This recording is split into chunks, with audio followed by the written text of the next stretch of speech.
It's Friday, August 11th, 2023.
All right, let's do our shill segment.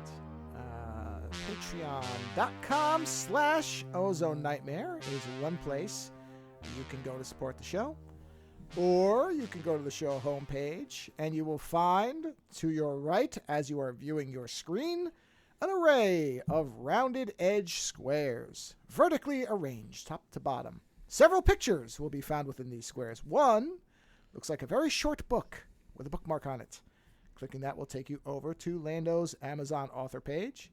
You'll see one with a PayPal logo that lets you donate through PayPal if you prefer that to Patreon, which it is now impossible to navigate, just as a side tangent. I saw somebody talking about Etsy and saying they don't want to use that anymore because apparently there's something going on with Etsy now. It's like, man, yeah, eventually all these services end up alienating segments of their populace. You mean like as a way to sell? Your that they don't want to buy anything from there and they don't want to sell anything through there. I never have, so I don't know what they're talking about. But there's something. I have bought stuff. I've bought quite a few things through Etsy. So have I, but apparently there's a thing. I've generally had good luck. Oh, there was a person I bought frames to put my Magic cards in, and they are custom made for Magic cards. They are perfect. Great. Excellent frames. But like I said, almost all these platforms eventually they end up getting greedy and they end up alienating their fan base. So, like with Patreon, PayPal gives you a different option if you want to go through there. I'm sure PayPal has its problems too, but I can't set up 15 different payment things. So that's it. Yeah. I wouldn't mail us your money. It's a bad idea. So PayPal, Patreon, those are the two primary methods. I could set up, if anybody wants it, I can set up one of those buy me a coffee or Ko-Fi things because those are free and easy. But nobody has really brought that up, so I'm not going to bother unless it's an actual necessity. You also see a skull icon that will take you to my link tree where it has all my art stuff, threadless, whatever, everything on there. I'm going to be putting some more shirts on there because I finished the glaive, so the glaive's going to go on there. I think we're going to put like anti-beast mode on that one because that's funny and it's a pun. Which one's anti-beast mode? I think that's going to be the glaive because the villain of Krull was called the Beast. So I'll put the glaive and it'll say anti-beast mode because people have beast mode shirts because, it's a workout thing, I guess. Yeah. So I'll put anti-beast mode because, I'm an asshole.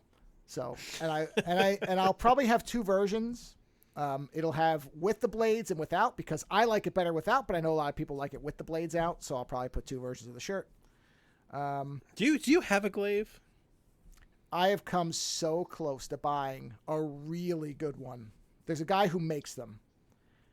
And at some point I will. Probably, here's what I'm doing. I think I told you this. Or no, I told my wife this. I'm not selling any more of my Magic cards for the rest of this year because otherwise we're going to get hammered on taxes because I have to claim all that. Yeah. So I'm building a stockpile for next year. I've been just doing ones, but not selling them, just putting them into a book. But people have already said we want to buy these, and I'm like, not yet. I'll wait till next year and then I'll start selling again. So once I make a bunch of money from those, then I'm buying a glaive. So I'm trying to be very disciplined in, if it's literally money that's out of nowhere, then I can buy a glaive. And this will be money out of nowhere. So did I tell you on the show about the dream with my wife, the Godzilla dream? Oh, yes.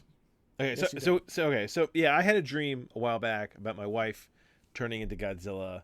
and it was Godzilla wearing a purple hat, and then my wife basically destroying part of the eastern seaboard, right? It's become a joke now between my wife. But speaking of like weird crap, my wife bought me the Godzilla bust. They call it life size, which is really weird, but it's basically human size. Could not If possibly Godzilla be was human life-sized. size, what's that? Yeah, of course it can't be life size. It'd be bigger than your house. Exactly, but they call it life size. It's very strange. But it's like a human scale bust. So it's one to one scale for humans. Did you get it a purple hat yet? No, I have to buy it a purple hat. But my wife is like, she's like, I didn't know if you'd want this. And I was like, no, man. I was like, that's awesome. I was like, we'll put the purple hat on it. I was like, it'll be in my office and it'll be my dream wife. And my wife started laughing because she's like, that means something else, right? I'm like, I know what it means. I was like, but you became Godzilla. I was like, so like, I've got this weird, strange connection to Godzilla now because it's like, it's my wife's Hulk form in my head. Yeah. You know what I mean? Yeah. So, Yeah, I'm gonna put a purple hat on it, and it's gonna be great. It lights up. It's got the blue fins on it and everything. I just gotta find the right hat. My wife goes, "You're not allowed to take mine." I'm like, "That's fine. We'll go find another one." But yes, you and I often talk about the whole things that you want that you probably shouldn't buy. Yes. And I never would have bought this, but my wife was like, it's been a tough couple months, and she wanted to be nice, and it's for my birthday, which isn't for like, another 2 months at this point. So she wanted to be nice, but yeah, it's, I love stuff like that. But yeah, it's the whole, when's it okay to blow that kind of money? Well, yeah, like I said, that's something like that. I'll wait till I can sell some of these cards because I'll have enough from those. Yeah. Because I have to have 20 by now. So yeah, that'll bring a good chunk of money in. What do you regret not buying? Even though it was too expensive and you shouldn't have spent the money, what do you regret from these, like, models, remakes of objects, things like that? Well, What I do you got regret? lucky because the ones that I regretted, I actually was able to get, which was the Akira bike and figure. So honestly, the only other thing, okay, was there something that I could have gotten and didn't at the time? Let me think about this, because most of the stuff I ended up getting.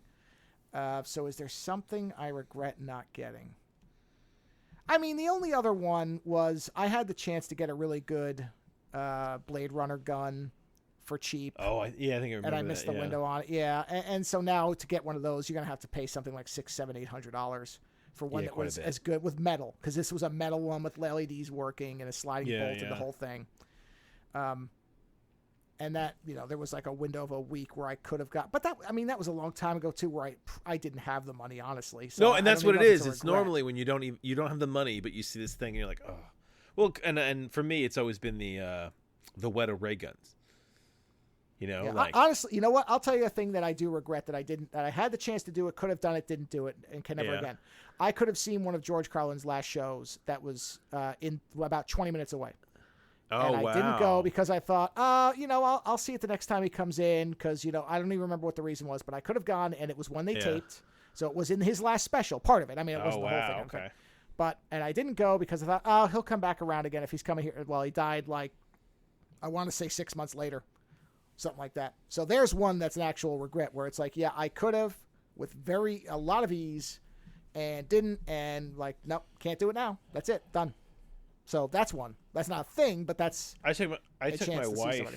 to Oslo for our honeymoon, right? And in Oslo, one of my favorite artists has their museum there, which is Gustav Vigeland. Can't find his work very easily outside of Norway.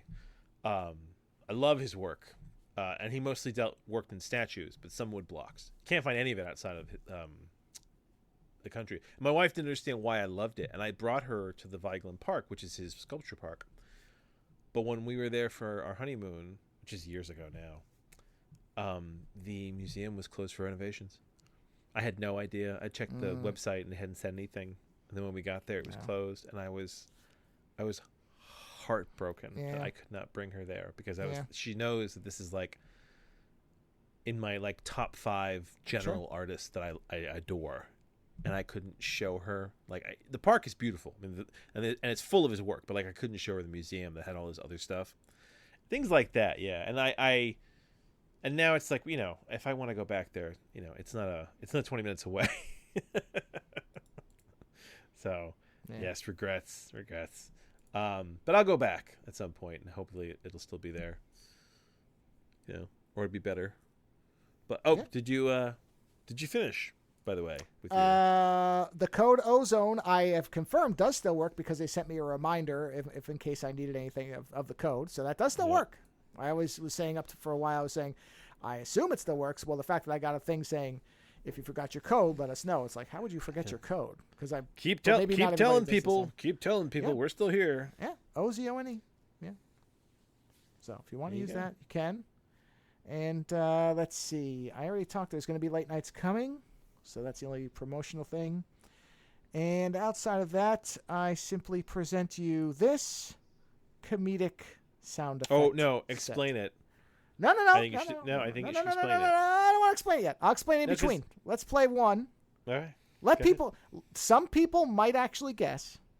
So it's always nice to let people, have. If they know, that's great. And then I'll explain before I play the second one. So here we go. Enjoy the next 2 minutes and 16 seconds or so. Oh my God! Is it that long? It is that long. Well, especially because I had to slow it down.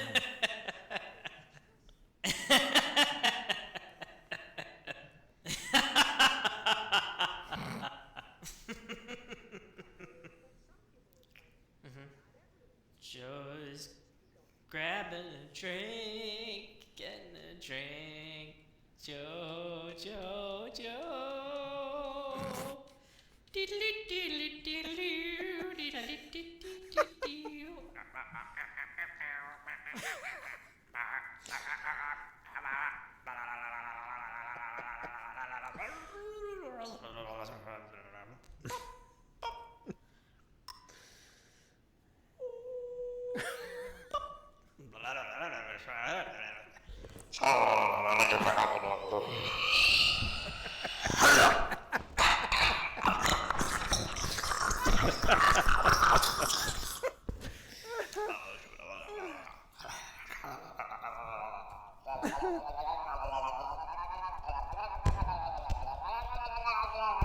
Sounds like a demon masturbating.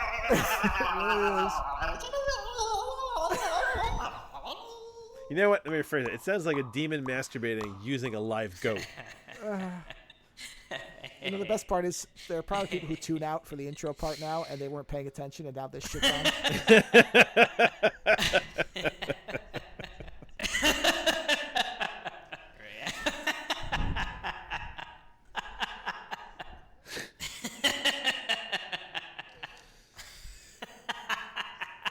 I think my wife suggested making this. I'm pretty sure. Near that.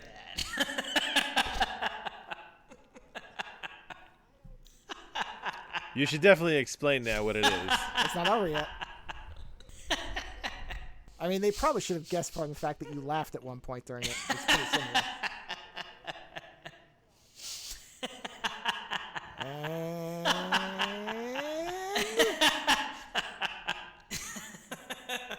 Okay. So that was a pitched up and slightly sped up version of Lando laughing and singing the song when I Joe left to get a drink, but we were recording. Yeah, and I love to fuck around. We didn't stop the recording. That's what we did. Yeah, you kept recording. And I love to fuck around with the sound when he leaves. And he didn't know that was there until I sent the files in, and then you just discovered that there. Well, I saw the waveforms, and I thought, oh, he did something. It played after our shows for a while. I was told. Did it really? No. Yeah, I put it as a hidden thing at the end. When it happened for maybe, I'm going to say 25 to 30 shows, I put it at the end. God. Kind of after some silence, almost like a Nirvana, Endless Nameless thing. All right, so here's another version of it, but this time it's pitched down and slowed down more. So this is the demon version. Oh, God, I didn't realize how loud it was. Hold on. I'll pull the volume down a little bit on that. Bear with me. There we go.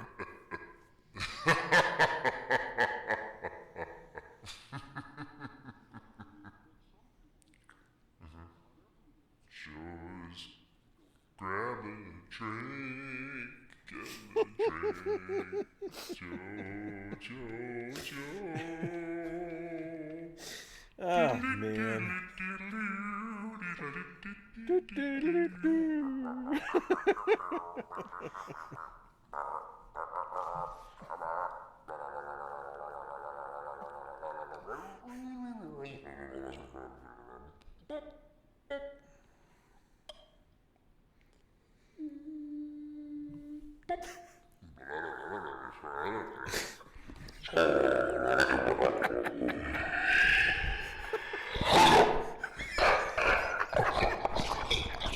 I mean, Oh, I find it very hard to take myself seriously after all that. oh.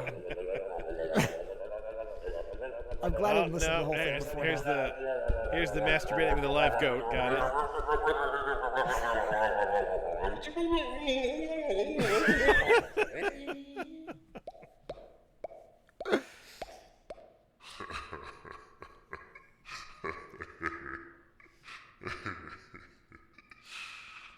All right, I'll just. Did you fade ever that watch? there. Did you ever watch Oh, Ugly God. Americans? Oh, I love that show. Yes, of course. Remember Wayne, the big Twain. the big demon boss. Oh, not the father, but Not the father, his the direct boss, boss. yeah. The one who was Yeah. always Twain Yeah. was his name. Twain is his Yep. name. Yeah, yeah. That made me think. Ugh. That made me think of him. Yeah. Yes. Yes, I make weird noises when I'm bored. Yeah. I like that's to fuck great. around and be ridiculous. Oh boy. It's just sometimes it gets recorded. Yeah, that So- one time that was a good one. Yep. Anyway, you had something to start with. That's all I had. That's the end of it. I love that was your Easter egg for Yep. like the end of the show. Yep. that And it anybody was and for a anybody while. who was waiting for the file to end was like, "What the fuck?" Well, that's the You know thing, what is it is? because if you look at the length, you know that it's not actually over because there's a good couple of minutes left. So it was a little bit of a Oh god, that's Thing. funny. No, I have a machine learning topic, Oh, good. but not the type that we normally deal with. This one has actually caused me some debate, which is why I'm Oh. bringing it to the table, because we don't need to have the same fucking talk again. Sure. So I have been so there's a lot of art that's fallen into commons, right? And you can get really good scans of it. So for example, there's a Starry Night by Van Gogh scan that's like 300 megabytes, fucking huge. And you can if you find a good company, you can print out a fabulous version of it if that's what you want. And I've been putting up a lot of art in my office, and Joe and I often talk about art and prints and stuff like that. And I was looking for art, and I was using this Wiki Commons thing, saying, "Hey, I'll find scans of my favorite paintings that are in basically in the Open Commons." Is it Open Commons? What do you call it? Well, there's open or no create public domain Creative, is one yeah, thing. public, yeah. So some of the stuff is public domain, and some of the stuff is that museums are allowing you to have scans of it to see and stuff like that. So yeah, so I was going to print myself some art. So while I was digging through that, I found a Klimt painting, a Gustav Klimt painting, who is one of my other favorite artists, that was colored. And I know this painting. It isn't colored. It's black and white. It's black and white because the original was, I'm pretty sure, destroyed during the war. Destroyed or lost. And I was like, what the fuck is this? So I click on the information for it, and they're like, well, the painting is being posted by the Google Arts Initiative or something like that, right? So I tracked it back to that. Google Arts Initiative. There's the fucking painting. Not only that, there's two others that I know are also like incomplete or destroyed works. So I'm like, what the fuck is this? So they have so they're listed as being machine learning recolored. And I was like, oh, there's a story here. So then I tracked that back to the Belvedere. The Belvedere is one of the museums in oh god, what is it? Vienna, Austria. The Belvedere has a lot of Klimt's work. And apparently I guess they got help from Google, but they essentially wanted to know what these paintings, there's these three paintings. One of them is called Medicine. Another one's called Jurisprudence. And then, what's the third one called? I can't remember now. I have a link for this too, because they created this the Google Arts and Culture created this entire page to Klimt, which actually I love. If you like Klimt at all, if you want to learn about him, they have this page that's like all his work, and it's a huge art history lesson about him. But they wanted to know what these works would look like colored, so they essentially got a bunch of Klimt experts, and it looks like they had descriptions of what the original paintings looked like. So they had an idea of where the colors, like what was what colored vaguely. You know what I mean? They had an idea of it. Send me, by the way, the link to this so I can put it in the show notes. Yep. Hold on. So they and you have to dig through because the whole page is all this, but there's a, Sure. It's referred to as the where is it? The Klimt Recolor Project, or the Klimt Color Enigma. That'll if you Google okay, search I'll that. look for that then. Never mind. But no, I can just send it to you. I got it right here. So Here it is, they wanted to find out what these paintings would look like. So they got Klimt experts, and they examined the way he colored other paintings, and then they used machine learning with all this information and these experts, and worked on it till they produced what they think is a pretty close approximation of what these three paintings would look like completed, right? And I'm torn because on one hand, it's I like the art project. I like the project of it. You know what I mean? Mm-hmm. But I do worry about its gateway drug nature. Do you know what I mean? This goes back to the whole. Well, let me ask this, because you would Yeah. probably know this. I could Yeah. read this whole thing, but okay, the black and white ones. Yeah. These are paintings? Are these are sketches? roughs. These are roughs. Okay, and so sketches. these were never completed by No, Klimt, they either were. because- They were. Those are the sketches and the roughs. They were completed and they were destroyed. Oh, so these did exist as They color existed. Oh yeah, works. they existed. They were real paintings. Okay. They were destroyed Okay. in the war. Okay. All right. Destroyed Got it. or lost in the war. Okay, so that completely changes my opinion on it. So Right. good. And like I said, there's a part of me that really likes it. Like I'll do my pro and con here for you. My pro is I really like it. I love Klimt. I love the fact they brought these experts on and they tried to approximate it. I love that they used the bones of what was there, and they had a lot of information about how it was supposed to look, and they did this. I do love that. Enough so that like I printed one out to kind of get a feel for how it looks. You know, like I don't want to see it on a screen. I want to see it. You know, honestly, I want to see it on like canvas to get a better sense of it, because that's, you know, that I think you get the best sense of art when you see it printed out on like good paper or canvas somewhere. I think art gets too much from the light of a screen, and I like to see it stand on its own. Right? That's my opinion. And when I look at this stuff like printed out, I printed it as a photograph because I don't have anything better here. I looked at it and I was like, Jesus, man. It's very Klimt. I was like, if I hadn't known a lot of his work, I may have just passed this off as a previous version or something like that, because Klimt has versions. Like his one painting, Death, there's two versions of it. There's an early version, and then there's the finished, the big version that you see most places. But there's an early version that's much more it looks deflated, I guess is another way to describe it. It's not as sharp, but they're both his work. So I might have missed it if I didn't know. You know, my wife didn't know. most people who don't like the artist probably wouldn't know. But it's weird. I guess here's my cons now, which is that though I love the idea of this, so though it's neat to look at, and there is a part of me that worries that it gives people ideas, because this time we're putting color in, right? And not just color. I mean, they're putting color, they're putting shading in. I mean, they didn't just like this isn't just like having a colorist go it. They went in and they added, the toning, right? What's to stop someone down the road going, you know what? We recolored that painting. Why don't we see if we can, with the help of Klimt experts, recreate or create a Klimt painting from scratch?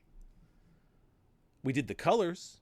Why couldn't we do any? Why can't we make a variation on the Kiss, which is like one of his most popular paintings, right?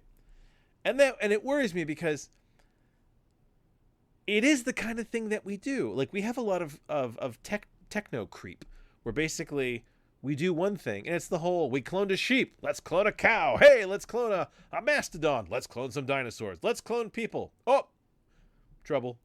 And it's not being an alarmist in that sense. It's not like I lose sleep over it. It's more of like it sets off a kind of thought experiment where I'm like, yeah, you know, that this could graduate into this other thing. I could see somebody, especially having seen these, and the fact that the Belvedere and Google both consider this to be a grand success, and it does look quite good. I mean, so are you seeing the black and whites and the colored ones? Yeah, I scrolled down the page where it shows like the original. Yeah, and how yeah. That's why I was asking if these were, because the pictures are clearly of roughs. That's why I was curious if they were actually. Yeah. Completed. Those are the roughs are what exists, and so it's. I would like your thoughts on this, because this isn't our usual machine learning. Oh, we had machine learning make whatever bullshit. It sort of is. See, this what you're getting at. Yeah. Is exactly what a lot of people are concerned about, and where I actually share the, not hysteria, but the concern. And that is the idea that there should be an ability to say to these models, I don't want my work as part of what you're doing. Do whatever you want with people who don't care.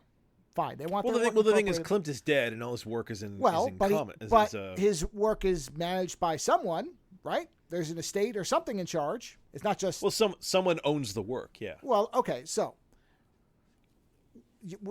there's two parts to what you're talking about. Yeah. So the first thing is that it was a completed work that was destroyed. That's interesting, because I'm curious. I mean, I guess not. There were no photos of the completed works or anything that survived. Nothing. It's just, they're just gone. Yeah. Because the fact that they had to analyze other works as opposed to like photos or whatever tells me, there was no documented anything in the finished parts. I mean, there may be photos, but the photos are going to be black and white. Well, that's what I mean. Yeah, that's true. Probably. Okay. Yeah. So the coloring of them I have no problem with, because because if they had been finished in black and white and now they inserted color. No, yeah, that's the thing. They were they were color. All we have is black and white. Yeah, and so there's an interesting debate to be had in there about whether you should try to replicate the artist's vision without the artist present. That's a very nuanced and very subjective discussion, because there's nothing to say that these produced finals are anywhere. It assumes that Klimt never varied from his other ways of doing work, which is a pretty dangerous assumption. No, and here's the thing, like, having seen some of his early work and his later work, I mean, there's a lot of variation in his work, because, I mean, not everything like everyone knows the Kiss has got all that pattern work and everything like that. Sure. That's not all his work. And some of his later work was very Asian influenced.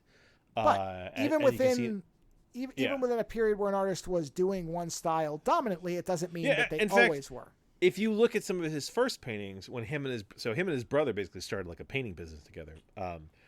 Some of his earliest work was very like straightforward. Like, one of his earliest famous works is the Opera House in Vienna, and if you look at it, it's just the Opera House.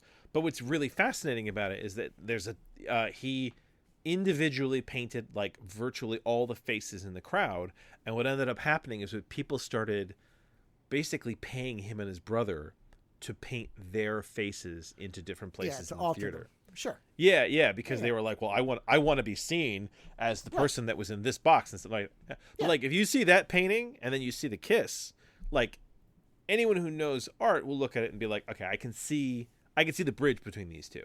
I can see the style, like the physical style of like faces and things like that. But they couldn't be more different.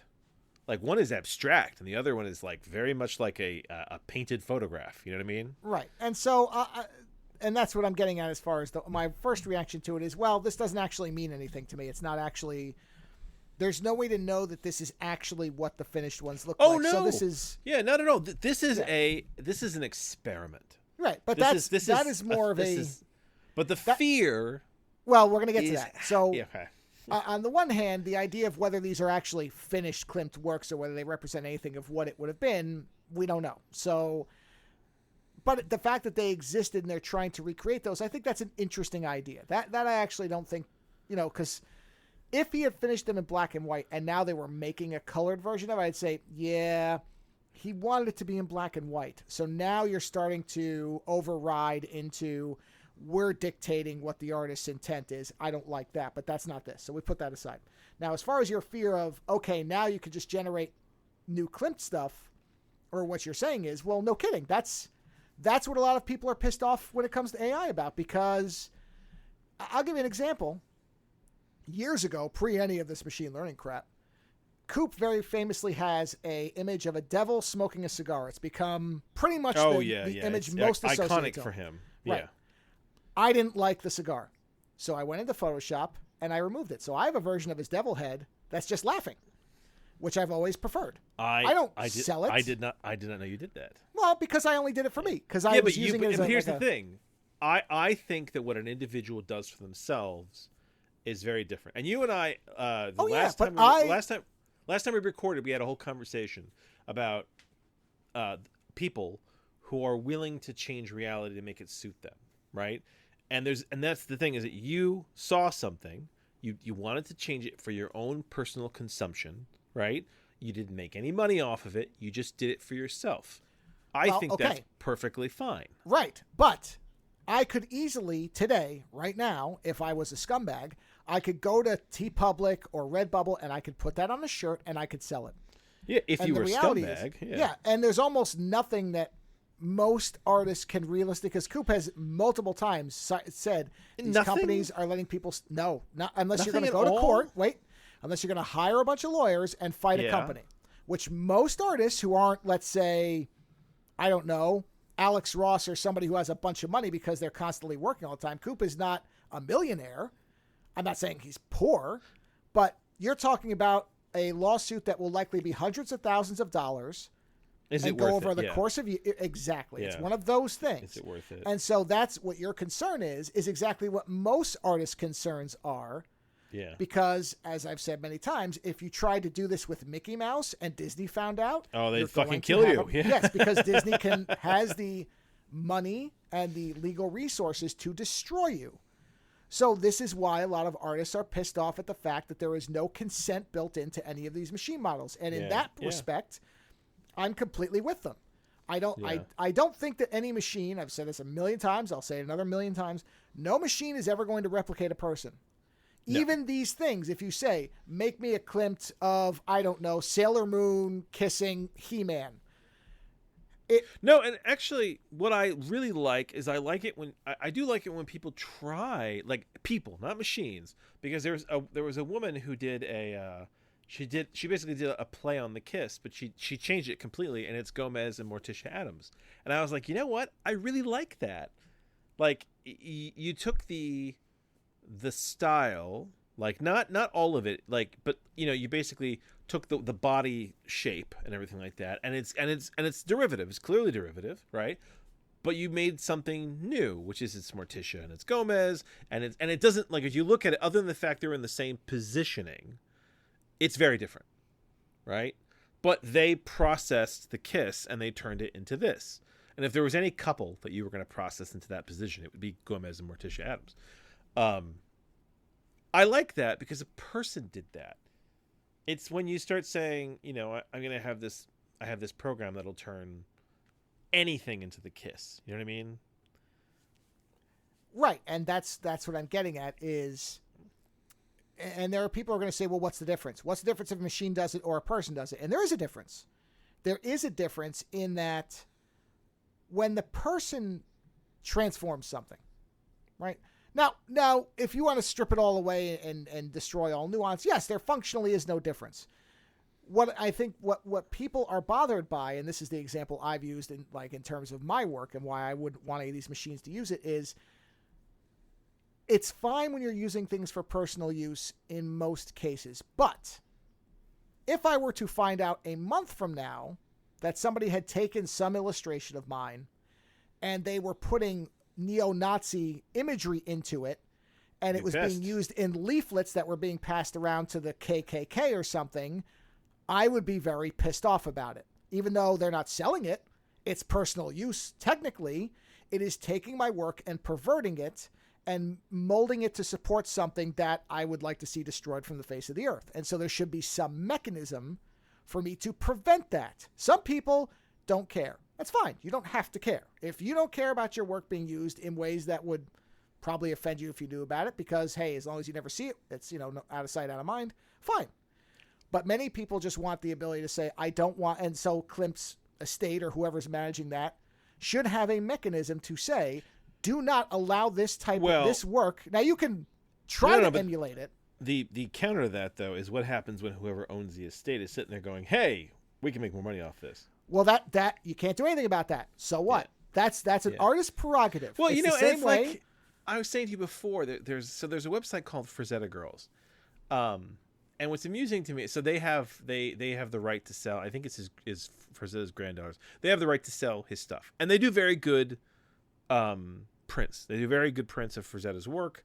They are definitely very high quality, right? They're beautiful. But at one point, they're like, "Oh, we have this Frazetta special edition print we're doing, and it's signed by his granddaughter." And I was kind of sitting there going, "Why does that matter?" Like, what is the... Well, to me it wouldn't, but, to others, it's the... Yes, I'm saying, is it... Does that matter? Like, am I just not seeing... No, some people... I understand why some people might value it. It's the idea of, it's the same thing where I don't understand why somebody's like, I was related to King Gustav of 1776. Yeah, so what? You don't know him. You never met him. He was a psychopath. Well, even if he was the greatest king of all in Dutch history, and I don't know if Gustav is even a Dutch name, but let's just say it is. Even if he was, Prince Gustav of Dutch, or what is Dutch? Dutch. Holland? Sorry, I'm an asshole. I'm a doofus. That's show title though, Prince Gustav of Dutch. Yeah, good. Okay. Anyway, so let's say Prince Gustav was the greatest ruler, the most benevolent, who treated everyone well and established wonderful. So, okay, all that great stuff. But even if you were a granddaughter and knew him, so what? Even if you met your grandfather and he had sat there and imparted the skills of being a great ruler to you, well, so. But there are people who are treated because they are associated to royalty. You know this in countries. They have a privileged position in society. For no reason I can fathom, other than they probably established it that way to keep their heirs going. So, do I understand why the granddaughter or daughter of Frazetta's signature could have any meaning? No. And to be clear here, I'm not giving them any shit. They do wonderful prints. I buy stuff from them. They have the right to sell them from the estate. They're very great. If somebody says, I want to pay for your signature, well, then go for it, because most people can't pull that off. I just don't understand why having the signature one of the granddaughters is important. It was just a weird... It wasn't like these terrible people. No, not at all. I was just confused by it because I was like, why is this a thing? That's all. But getting back to the matter at hand. Yes. Well, you know what? If Frazetta's granddaughters decided they were going to use AI to produce new style Frazetta works or some shit like that, I'd be like, yeah, but what? But part of what was the work was the spirit and imagination of the man that was created by his unique imprint of life. It's the same way that sometimes they have writers die and then they have another writer like Tom Clancy, where people continue writing like Tom Clancy novels. So it'll be like a Tom Clancy novel by Joe Smo, right? Yeah. And you're like, well, it's not really a Tom Clancy novel, is it? Because you're just using the world he made. This is where it gets a little murky, and I actually have a bit of a devil's advocate position here, because to me, this is where I think it's important to just understand what's happening. Okay. As long as people, when you go into the store, bookstore, Yeah. right? Got it. Shelf, Tom Clancy novels. Yeah. As long as it is clear that what you're buying wasn't written by Tom Clancy, but is instead using his characters and his style, whatever, I have no issue with it. Well, if it's presented in a way that doesn't make sense, that's when I think remember it's a Frank problem. Herbert's kids? They're like, oh, this is a continuation of the Dune books. It's by it's by Frank Herbert's son. And I'm kind of like, what do I give a shit about Frank Herbert's son? Like, Yeah, no, he I didn't agree. like he didn't create this world. This didn't come from his unique imprint. He's not somehow godly special because he grew up in the light of this man. This man was this man. Frank Herbert was Frank Herbert, and no one can be Frank Herbert. Yes. Terry Pratchett destroyed all his unfinished work. Specifically, and see, he didn't want to deal with any of this shit. And that, he didn't want that anybody. tells you Yeah. somebody who had a very clear understanding of what he wanted his work to do and be, right? Yeah. And I would imagine, I don't know this, that he probably has something written into his will or whatever that no books shall be written that whatever, or that are. No, he blew it up. Like he literally blew it up. But somebody could write a book tomorrow using his characters, is what I'm saying, unless he's got something prohibiting it, which he may. No, he was strongly against that. Right. So that's what I'm saying is that's where this Honestly, is why the the new Good Omens show has come out with what do you call it? with David Tennant and I don't remember the oh my guy's God, what's his name. Michael Sheen. That's it. It came out, and I'm kind of sitting there going, Neil Gaiman was the weaker half of Good Omens for me. Now, I like the show, like the first season, the first book. I like Good Omens, and I like David Tennant quite a bit. He's a great Crowley. But there's kind of a weirdness because I'm like, can you guys really do this like without Pratchett? And then I think to myself, you know what? It was so transformed by the process of putting it on TV anyway that you lost a lot of the Pratchett. This is the whole, when they make a novel into a show or a movie, you lose a lot of what made the book. Well, Sure. They already lost most of Pratchett in the process. And having watched like the first, I think I watched the first 2 episodes of it. No, it's not Good Omens. It's very different. I'm not there anymore because of Pratchett. I'm there because I like Michael Sheen and David Tennant. And I'm not even there for Neil Gaiman. Yeah. Well, You know what I that's mean? fine. But I'm glad. That's what I mean about. That's the thing that I think is important is the mechanisms and the clarity. The mechanism for someone to say, and this is the classic George Lucas example. I use this all the time. Okay. George Lucas can destroy Star Wars all he wants. That's not my problem. I don't care that he made the prequels and doctored the hell out of the originals and replaced the Return of the Jedi dancing. I really don't care about that. What bothers me is that you can't see the ones before he did it. Oh, because he doesn't leave the originals out anymore. Right. Yeah. And that's where the Klimt stuff. Okay, somebody says, I want to make 1 million versions of a Klimt interpretation of X, right? They make 15 different things. Yeah. As long as you are very clearly aware that that's what they are, and they're not Klimt, and he didn't create them, I don't care. The problem is that there's so much murkiness because people don't point that out because they know in the back of their head, no matter how much they may protest to the otherwise, they will insist over and over that they are artists and that they are doing every bit as much of creative work by coming up with the prompt and applying it, and it's just transformative, just like artists have always copied from each other. And my response to that is always, then why aren't you more transparent about what you're doing? Because most of them are not. Most of them present these things as if they are the artist solely by themselves, when that is absolutely not the case. At best, in the scenario you lay out of somebody takes Klimt and says, I want to see Daffy Duck hitting Bugs Bunny in the head with a hammer in the style of Klimt. At best, that person is a third collaborator after Klimt and the machine. At best. Yeah. But they present the work most times as if they are the artist and they have created a work. Lies. No, you haven't. I don't care, but don't lie about it. You could do whatever you want, but don't fucking lie to me about it. Be honest and say that not only did I need a machine to get this to work, which I don't even have a problem with that, as I've said many times too, the best part about things like this is that they will allow people who have a creative spark that for some reason can't express it. For example, quadriplegic, cerebral palsy, something else, where in their mind they can imagine something wonderful, but they have no mechanism to express it. Those are the people that should use these things. I write because I can't draw. Well, but I mean, right, but no, you can, I know, but you can write. You know what I mean? No, I know, but what I'm saying is, there are people who want to create one way, and don't have the ability. Sorry, I just heard my kids through the door. I think they're going to bed. They're going to bed. Yes, I just heard my son through the door, and I was like, "Is someone talking to me?" Anyway, there are ways of creating that people aspire to, and there's the reality of what you're capable of doing. Right? In my mind, since I was a little kid, I wanted to be like Ketsuhiro Otomo, Alex Ross, before Alex Ross existed. You know what I mean? Like, I wanted to be that guy that could draw everything. And luckily, or unluckily for me, I grew up with guys that could draw like that. Like, there was these two guys that I've known since elementary school that were, those guys who are like prodigies? Like, oh, sure. Incredible. Yeah. Like, the one guy went to work for Tokyo Pop for a short time. He did the Dark Crystal comic book for a while.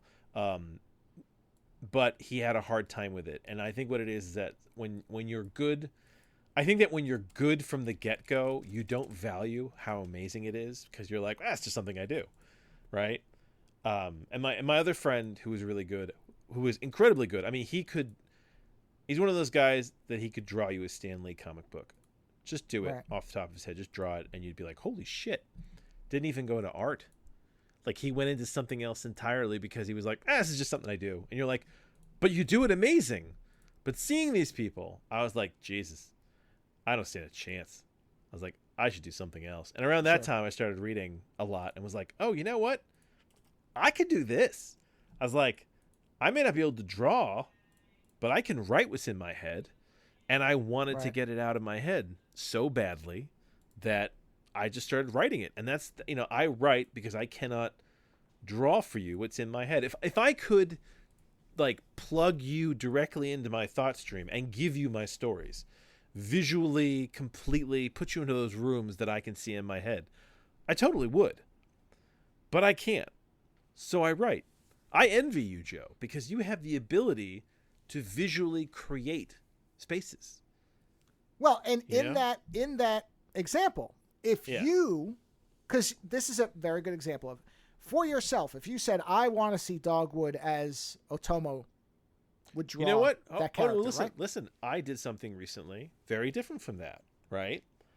I wanted a drawing of a anthropomorphized Godzilla. I told you about this. Yeah. I wanted a drawing of anthropomorphized Godzilla. And I was like, how am I going to do this? And I was just kind of throwing it around. And Joe had actually said to me, hey, you know what? You should ask that crazy guy that we looked at his art if he takes commissions. The Thirstastic guy. And I was like, does, yeah, maybe. But not this one. Well, he does. Yeah, but not this one. But then I ended up going, you know what? I found a pinup artist and by complete, like, accident found out that he has a thing on Fiverr. Well, he'll draw pinups for you. But essentially, you tell him what you're thinking about, and then he takes the job and he'll make it for you. And I told him all about the dream and told him about the idea and like what I wanted, and I paid for it. It really wasn't that expensive. I mean, you saw the picture, and like that's pretty good for not. I mean, I think I paid like $100 and something for it. Yeah. Right. And I was like, this is great because I gave him, I liked his style of art. I knew what he was capable of. We went through revisions. I think with this service, you get like 3 major revisions. So like I can change his from the start and I can change details. And honestly, he did, I provided him with enough groundwork that he had plenty to work with. And there were very few revisions that we need to make. And he produced for me this fantastic anthropomorphized Godzilla that I'm going to print and hang over the door to my office because it's fucking hilarious. Now, I could have gone through some kind of weird AI thing. I could have said, fuck, I don't want to deal with anybody and gone to machine learning, right? but I'm more interested in what people create, especially people who have an interest in that kind of style. This guy was a pinup artist, and he seemed like he liked things that were pretty weird, so he was totally good for this. But it's like, yeah, I went a different route.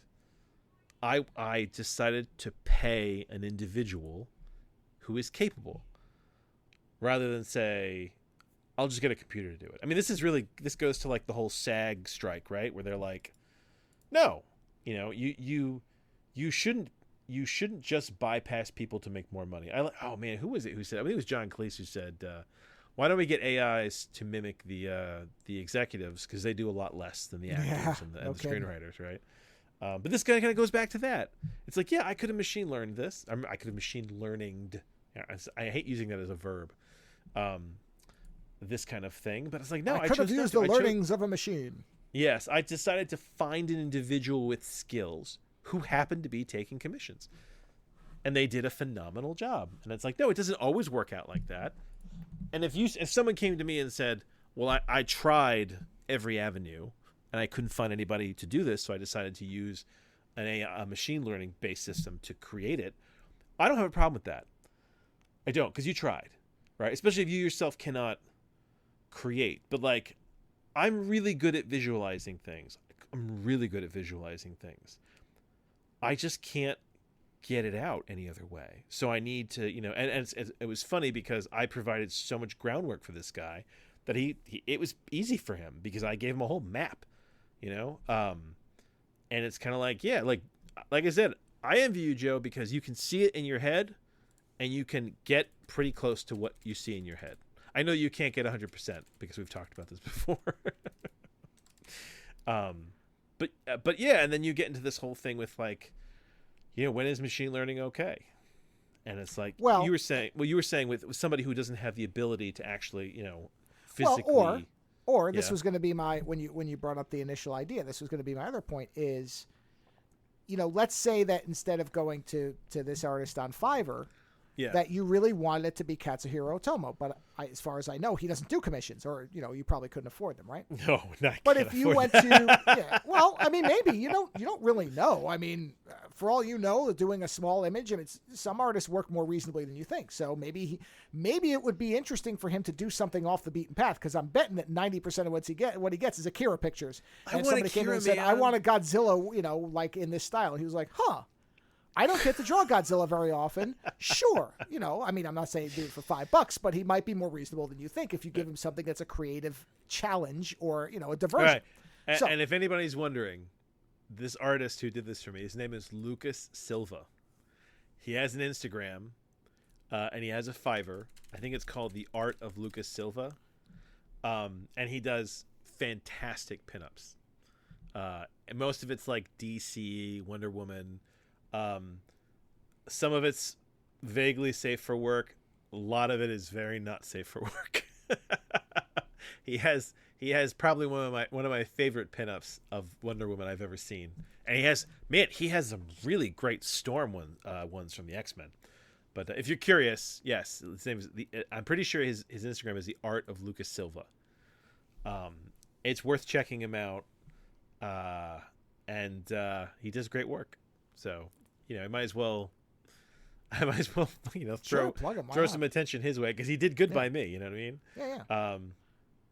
But yeah, if you were set on that and you couldn't get that, and you went to a machine and said, "I'd like Godzilla as drawn by Otomo," and this and this, and all you're doing is putting it over your door in your office, I don't see any problem with that.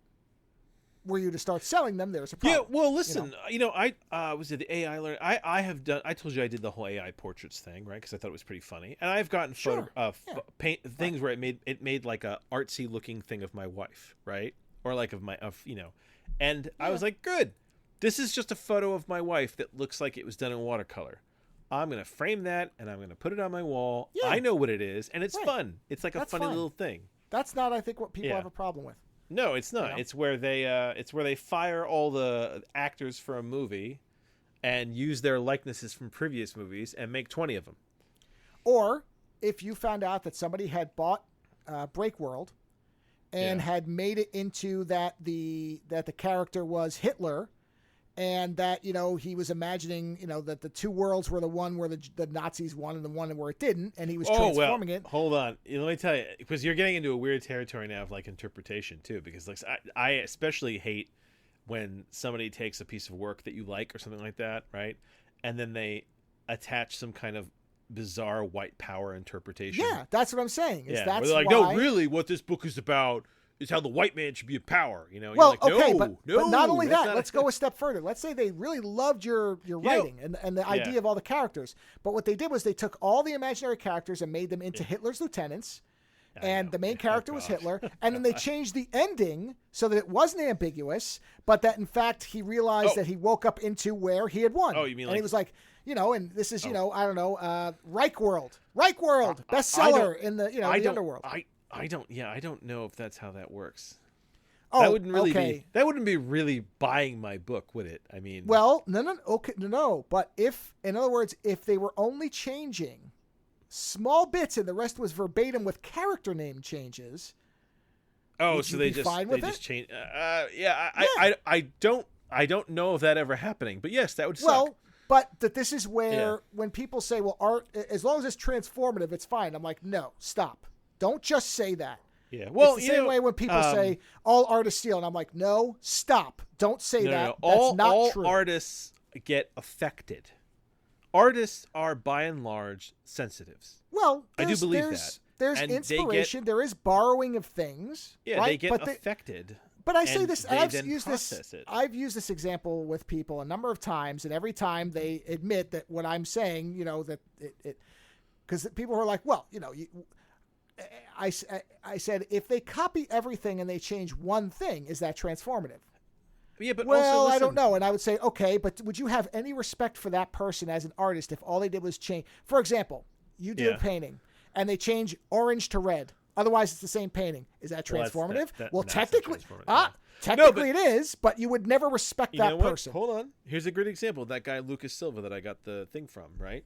Yeah. He has a very Adam Hughes, Frank Cho style, right? Yeah. It's not Adam Hughes or Frank Cho, but you can see the DNA. And I personally, well, that's I like okay. that. That's okay. That's like the guy who's doing all the Mike Mignola Hellboy comics now. Mignola picked him because he was like, "Oh, you look kind of like my stuff." Or Why Jim don't you Lee. make Jim my Lee. comics? Everything looked like Jim Lee when he got big. Everybody was doing the cross-hatching thing with the shoulders and the dark circle everywhere. You saw it everywhere. Even Liefeld was being imitated. And that's one thing where you sit there and go, okay, there are people who did that and then developed their own style. And to me, it's like, well, I respect those people. Anybody who's just imitating, I'm not saying it's illegal, but I don't look at them and think that they're actually good artists. I look at them and I'm like, yeah, you're ripping somebody off. So I'm not saying that there isn't an element of copying. I mean, you look at my work and you will see Art Adams sprinkled all over there. I make no secret about that. Oh, I see Art Adams. I see Coop in there. Because I know your influences, so I see it. Right, but you would never confuse something I drew with what Art Adams did. Even if I did something of a similar detail level, you would not mistake them. Or you might think it's Art Adams when he was drunk. Maybe. You've got really drunk, really fucking drunk. You've got Katsuhiro Otomo in there as well. That's what I'm saying. So that's not listen, when, hey, I love William Gibson. I've got parts of Neuromancer memorized, right? Right. He strongly affects my work. Yes, and that's fine. That stuff's okay. But you're not going to, I'm also not going to produce Neuromancer. You know what I mean? And that's why I'm saying, like with the Tom Clancy thing, I don't have any problem with them saying this is a Tom Clancy novel as written by Block. Oh, no. What I find is what I don't like with that stuff is when, so for example, I like Richard K. Morgan and the Altered Carbon books, right? So he wrote some books about the Takashi Kovacs is the main character, right? They're doing comic books now that essentially he had the rights for Netflix. Was it Netflix or Netflix who did the show, right? Yeah, it was Netflix. Yeah, it was Netflix. Okay. Yep. So Netflix did the show, right? So then all of a sudden people paid attention and they started doing graphic novels, right? But they're like new stories, right? They're not written by Richard K. Morgan. He's signed off on them, but they're not written by him. And I looked at them and I was like, you know what? This isn't Takashi Kovacs for me. I was like, this doesn't feel at all like Richard K. Morgan. And the thing is, when I I want to read Richard K. Morgan because he handles these characters a certain way. This doesn't feel like it. This feels like they signed off on the character and somebody else is writing the character. And it's like, okay, that's fine. That's fine if you just want that world. But I actually want the production of that world from this individual. So if somebody, and you'll take it a step further because like Katsuhiro Otomo, right? Let's say, oh no, like the guy who's doing Mike Mignola comics. Mike Mignola is still writing them, but he's got this guy drawing them who looks a lot like him. Well, if at some point Mike Mignola goes, you know what, I'm done, this guy can just write it. And he starts writing it, and you as a longtime reader sit there and go, this doesn't feel like Hellboy at all. Like, this feels like very different, right? It's because the original creator is gone. It's one of the biggest problems you have with when they jump from one author to another in comics. You know, you have a million Batman comics that are written by a bunch of different people, you know, and when they switch off from one author to another, you're like, wait a minute, this isn't my Batman. And you're like, yeah, because this person who's writing this version of Batman is taking their own slant on it. This is Ninja Batman. Well, this is Detective Batman. Well, this is Batman who's focused on, you know, his emotional distraughtness. This is Batman who wants to marry Catwoman. You're like, you sit there and you go, well, that's not my Batman. And it's like, no, because it's shifted to different authors. Different authors create different elements of the character. So if you love the way a certain author has created a world, and then they hand it off to somebody else and say, don't worry, you know, it's all in the same vein, you're like, that's fine, but that's not what I want. You know, that people love Star Wars and they want to live in the Star Wars universe. And because of that, they will watch anything Star Wars, right? But you cannot say that all Star Wars is created equally, because there's Star Wars shit that sucks and there's Star Wars shit that's great. And very sadly, very often stuff that comes from the source sometimes is on the sucky side. And there's plenty of stuff that's been created, like, you know, secondary by other authors that's been fantastic.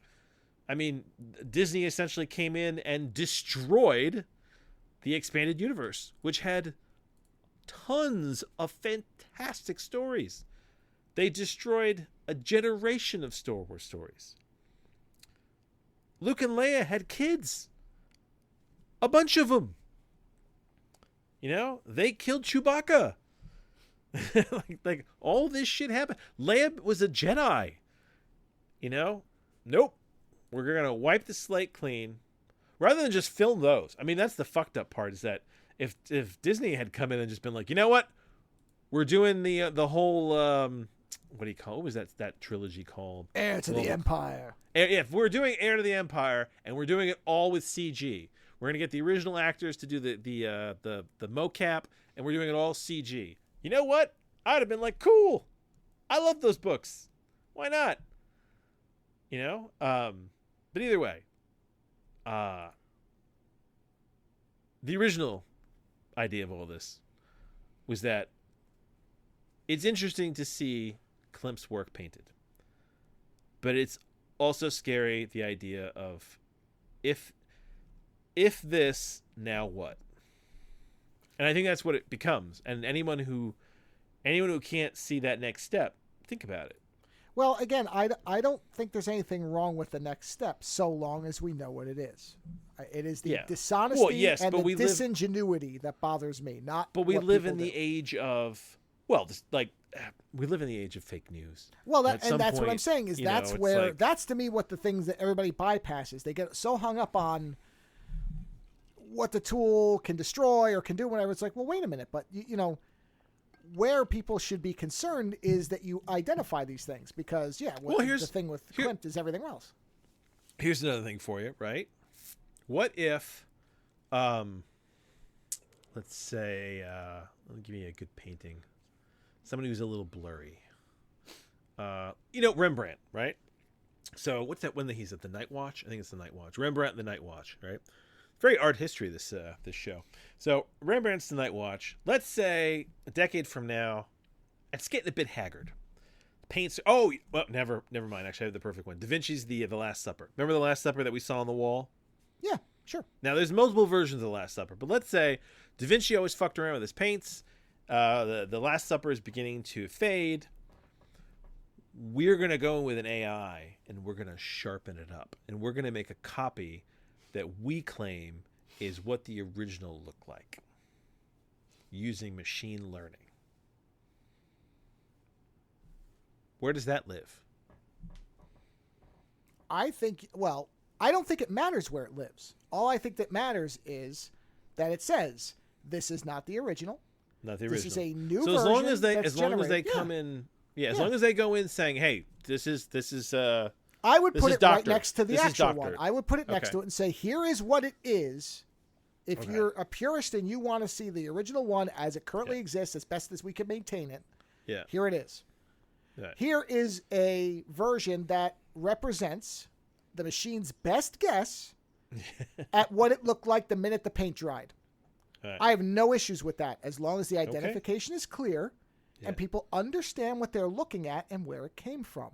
Yeah. If they were to take the old one down, put the new one up, not point out how it was made and say, oh, we restored it, but not tell you how or what it was, that's what the problem is. Well, and honestly, that's where the issues are.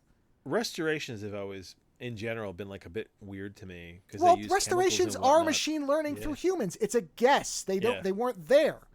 So you are trying to approximate. That's why it doesn't bother me that much, because this is not a new thing.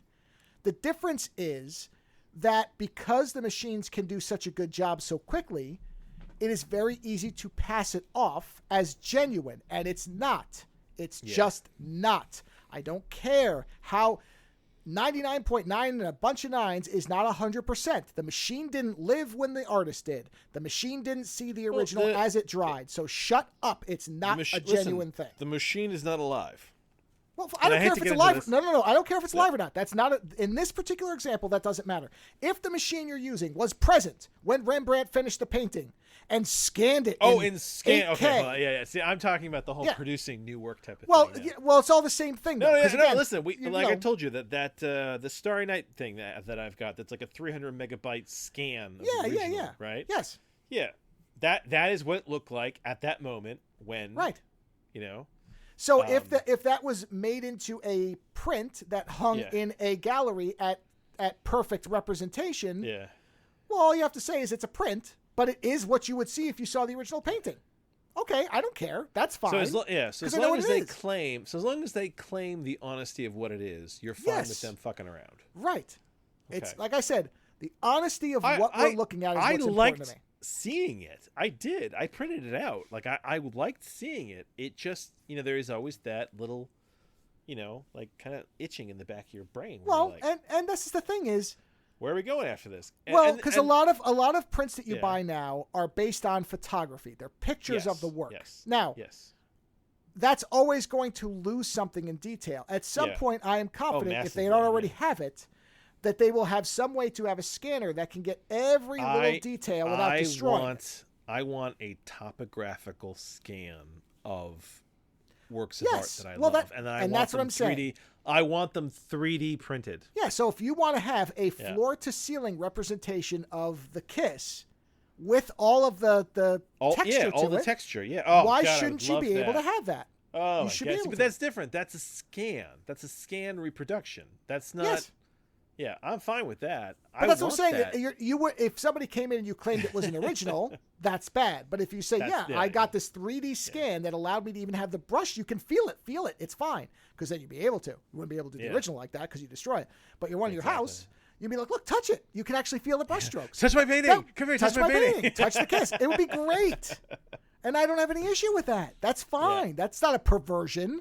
Because, no, it's not. That's home use. Yeah. Whereas if you said, I have the Kiss, this is the one, not the one in the gallery. No, this is the real one. That one, yeah. Well, then you're an asshole.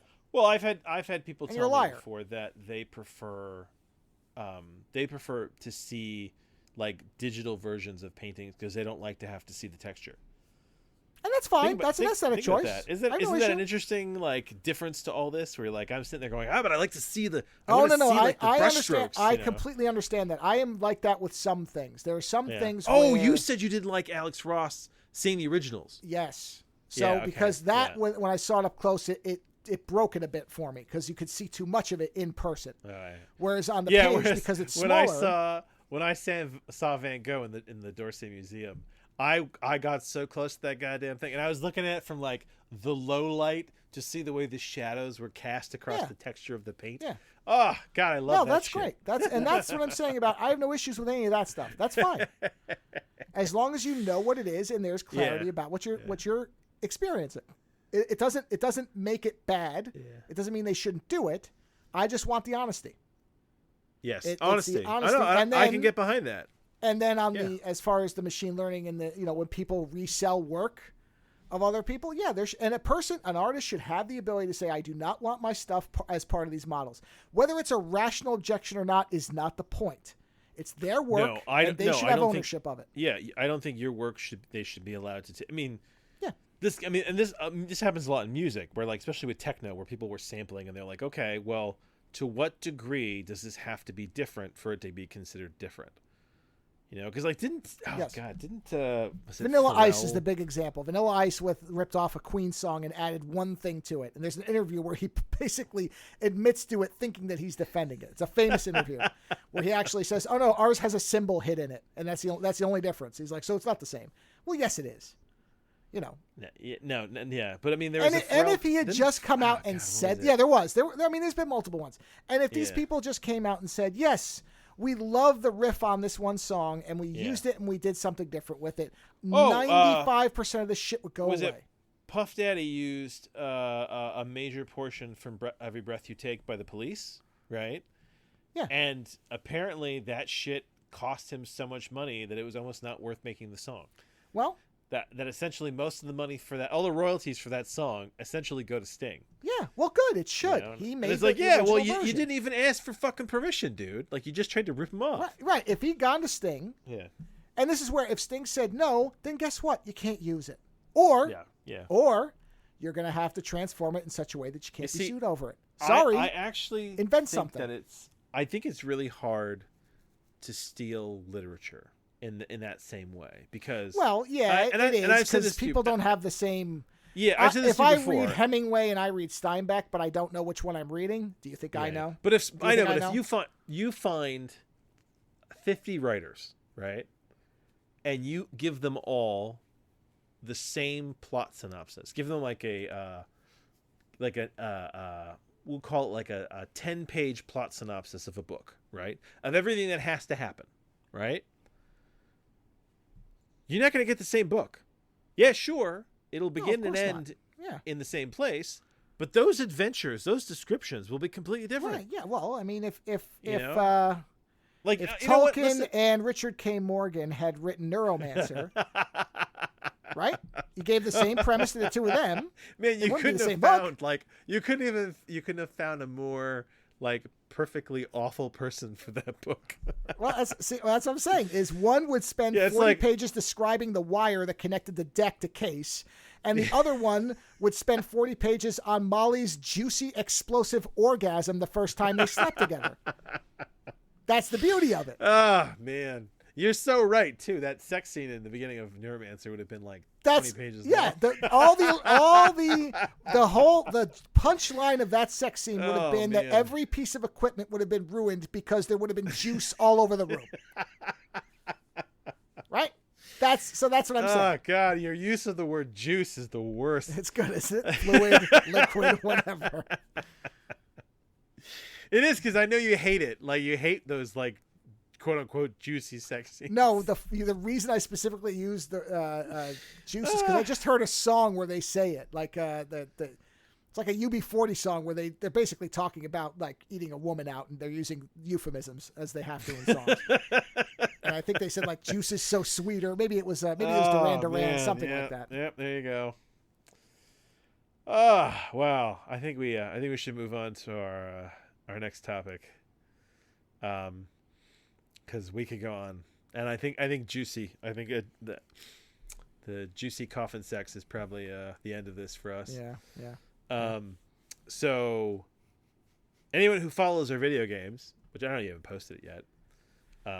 The first video will be up by the time this one comes out. Which is so funny, right? So we didn't finish. Oh boy! And by the way, I just the last late night that I recorded was the day we finished the game, and I was celebrating the game in that one, and now. Oh boy, go ahead. Yeah, so we got to the end of Dead Island 2. And we talked about Dead Island 2 previously, and all that is still true. Let me be clear about that. The enjoyment of Dead Island is still there. The gameplay, all that stuff is still there. But okay, you and I may have a different view on this. No, it no, was because, there no, for me. No, well, because we still played it and we still had fun killing zombies. The gameplay mechanics were fun until the game decided to ruin the rest of the game. And this is the thing. So Joe and I finished the game last night, and it was a very sudden, like, wait, what? Followed by like so sudden worst... that I was convinced it wasn't over, and Lando knew better. Yeah. I kept saying, no, there's Yeah. more. We can't possibly be at the end. We haven't unlocked everything. So yeah, the game ended suddenly. It had a huge attempt at plot, and then the game ended suddenly, and both of us were like, wait, what a minute? What just happened? And like you said, you didn't even believe it. So we started to discuss it right there and then. And we talked about it for probably like 20 minutes. At which point I was like, you know what? I should have kept recording. I stopped. I should have just let it run. No, that's fine, because I said to you, stop. Let's stop and think about it and come at it, because I knew we were recording the next day. So I was like, let's stop and let this roll around in our heads a little bit, and then come back and discuss it. I did manage to capture one of my thoughts of what was running in my head, by the way. What was that? Go on. So I had noticed that we were very close to the end of the quest cap, because they tell you what quests, like how many quests you have, right? I knew we were getting close, and you were like, no, we still have a lot of side stuff, and there is still side stuff in the game, but it's one of those things where you finish the main story, you're kind of like, well, what's the point? What are you working towards? So we very late in the game. So the game, up to the time we recorded, there was like one weird thing in there about these people who were immune like us and were kind of like getting in our way. But like, I just figured they were potential villains down the line. They're immune people who were kind of going in the wrong direction, who were kind of embraced their zombiness, whatever. That's not the direction the game went in. And the direction it did go in came late and was kind of weird. And I remember I joked around with you at one point too, where I was like, this is going to have a really dark ending because the rest of the game has been so sunny and fucking ridiculous, right? And it did. It tried to have a dark ending, except that neither Joe nor I were not fully informed as to what the fuck was going on. Because all of a sudden, there's this woman who's kind of like a Bill Gates, Steve Jobs type, and she's become one of the immune like you, and being immune gives you special powers. And then all of a sudden, like, we find out that the doctor that we thought was so nice and beautifully rendered is actually is a scumbag, and that he created the virus. Because now I'm going to attempt to explain this. The virus actually comes from human DNA. It's a ticking time bomb in the general DNA of the human race.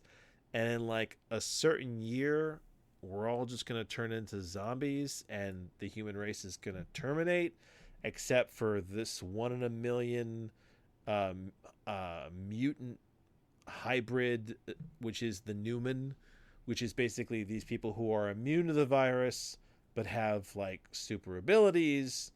And this doctor was basically, he triggered the zombie event so that he could find more Newman, which is what you are. But he also genetically manipulated a child in the womb to make them a cure to the zombie DNA virus. Is that what happened? Crock of shit.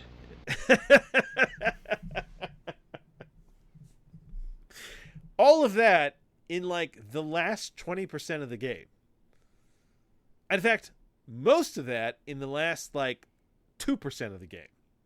Right? You still there? No, I'm still here. I have a look of disgust on my face that's hard to emote properly vocally. Yeah, and the thing is, while we were playing it, this exposition starts rolling out. Like, we never really spent much time with the main guy, the doctor's daughter. We didn't think she was that important. And suddenly she's like the most important person in the game. And he's like, oh, you have to protect her because everyone will want her for the cure. And like, the way he was talking and the way the game was throwing things at us, I was like, holy shit, this is the next part of this game. Like, this is the end of the first half, and now it's going to get into this other half where, like, the Newman want to kill her, but she's the cure, but we have to protect her from the governments. But at the same time, we need to save the human race, and we need to get her somewhere they can synthesize a cure. Like, I thought this was the beginning of a whole other part of the game, but instead it's like, oh no, it's over. And it's like the first season of a TV show being canceled halfway through the season. Like, never even getting to the end of the show. Just ending. And the thing, I think that was the final nail in the coffin for Joe, was when we found out that they're doing 2 add-ons, a DLC very soon, right? They have nothing to do with the main story of the game. They're about 2 completely side fucking things. And furthermore, the game runners basically said, well, we want kind of an ambiguous, inconclusive ending so that people can continue to play. Which I was like, wait a minute. You're basically saying we didn't really give it an ending because we want you to just keep playing our game. And like, this gets into the whole idea of, well, so there's no story. Like, did you want this to be an MMO or some shit? Like, why am I going to keep going? I mean, listen, even in World of Warcraft, there was a point in that game where you experienced this. You played so far into the end game that you were like, I don't really think there's much more here for me. I mean, there could if you're some kind of psycho and you're like, I want this to be my life, right? But there's a point where you're like, I think I've pretty much done everything I want to do in this game, right? And when a game does that, where they're like, okay, this is our inconclusive ending. You can do the side quest if you feel like it. And then otherwise, you can just continue to play. You're like, yeah, but what am I playing? Like, what's the point? Like, you didn't really... If you wanted me to just play to play, then you should have built something better into the game. But otherwise, like, now that the story's over, and you've essentially said you're not coming back to it, what am I just supposed to hang on, until you decide now it's time to finish the game? You can pay for the DLC and finish the game. It's like, whatever happened to just getting a game with a complete story? When we reach the end of this Okay. game, because essentially, as you said, I was convinced that the DLC, I said, well, look, I don't necessarily love that they did this, but if the expansions are going to finish the story, which there was a very natural, because I knew there were 2 that were announced. Now, it may No, they be could. that they... They Yeah, could. one They would could be have- find the yeah. daughter, and then the last one would be find the head of the Newmans or whatever. And, and I'm like, okay, I don't love that they ship incomplete games, but I'll give them the possibility that Well, could the be. fact- That would make a lot of sense. And instead, the game turned around and said to me, yeah, it said, fuck you, basically, when I played the wrong clip. Sorry. But in any event, what happened was I looked it up, and they're completely nothing. One is about a cult, and one is about what was the other one about? Oh, about some, I don't know, fitness group or something? I don't even understand. But at that point, I was already, after we stopped playing, at first I was like, because you said, oh, well, we can get a couple more hours out of it. We'll do the side quests. And I'm like, yeah, okay, yeah, I guess so, because there's still side quests left. And the game basically tells you that. The game, to add insult to injury, and I didn't really process it in the moment because I was still kind of shocked that the game just ended. So when you said that thing about, oh, we could probably get 4 or 5 more hours out of this, and I'm like, oh, yeah, okay. I say we could probably get a night. A night. I'm sorry. Yeah. Yeah, you said a night. And the game pops up and says, hey, don't worry, the game's not over. Now you can do side quests. So it's not even what Outriders did, where there was an infinite loop of nonsense. Or, as somebody pointed out to me, that in like The Division 2, you had these dark zones where you could go in, you could do fight against players, but you could take bigger risks. Like, there is an end. Yeah. There's a persistent end game. It's boring as shit. We never did it, but at least it's even what do you call it? Wildlands had this thing where they basically said, okay, you can replay the game now in ultra hard mode. Yeah, exactly. Yes. Well, and we'll a give lot you of games, special rewards. A lot of games have that, or a new game plus. That's fine. But that is dependent on the game being worth playing again, which if the game has no ending, why am I playing it again? And then after we turned the consoles off, before you texted me, I started getting this thought in my head, like, why? Because you had said, we'll get another night out of it. I'm like, but why? Why would I play this? What is the purpose? Because we're going to go and knock things out and get better weapons. For what? They basically destroyed the game for me because now there is utterly no point. And then you sent me the message that your wife sent. I said you, which I told my wife that we'd finished the game, and her exact phrase was, "You finished it? You just started playing the damn thing." Right. And when you sent me that, I'll tell you, this is the truth. I turned around, walked into the other room, and erased the game off the PS5 right there. I was like, nope, fuck this game. I love your finality. Because I thought about that, and I'm like, okay, somebody who doesn't even know what happened. Because you were pointing out the thing about hours, and I said to you, and I still mean this, I'm like, I don't care about the hours as long as it's a good game. Hours don't matter because there is. I'll be honest with you. What really broke me, right, is not that it ended. What the game did right after it did, which is that. So to give you an idea, right? So two things happened right after the game ended. So the game ended and it's like, oh hey, you can keep playing. And the first thing that happened was we noticed that there was a vendor now in the one room that was like really quite racist. And both of us were like, that's a little bit stereotypically racist. Okay. Yeah, it was weird. And then we walked out of this room where we had been, where like kind of the final stuff had happened, and we're immediately thrust into a side quest that was actually really depressing, which is that there was this influencer that you see throughout the game. One of my two favorite characters from the game. Yeah, she's got a shoulder rig. In the beginning, she was as annoying as hell. But after a while, we started to kind of enjoy the delusional sense of the character that, you know what? She doesn't care that there's a zombie apocalypse because she's going to get likes and support. And so she kept making videos and she kept calling us bestie. And, and we got a lot of amusement out of it, right? Because we were like, this is so fucking stupid. But then right after the game ends and it goes, you can keep playing. The quest is that Bestie's been bitten, and she's basically filming herself turn, and you have to kill her. And you're like, oh, fuck. And then, don't get me wrong, there were times in the game where I wanted to kill her. But then she comes running at you as a zombie, and you got to kill her. And I'm like, okay. And then you have to upload her video for her, where she basically videoed herself turning to get the information out there that there was a zombie apocalypse, and she's saying goodbye to people. And I was like, oh fucking hell. I'm like, for a game that started out so ridiculous, for a game that's got a character like Carla who is like so positive even in the face of like utter destruction, right? Who is excited to do fucked up shit and excited that she's gonna fight zombies and make it, right?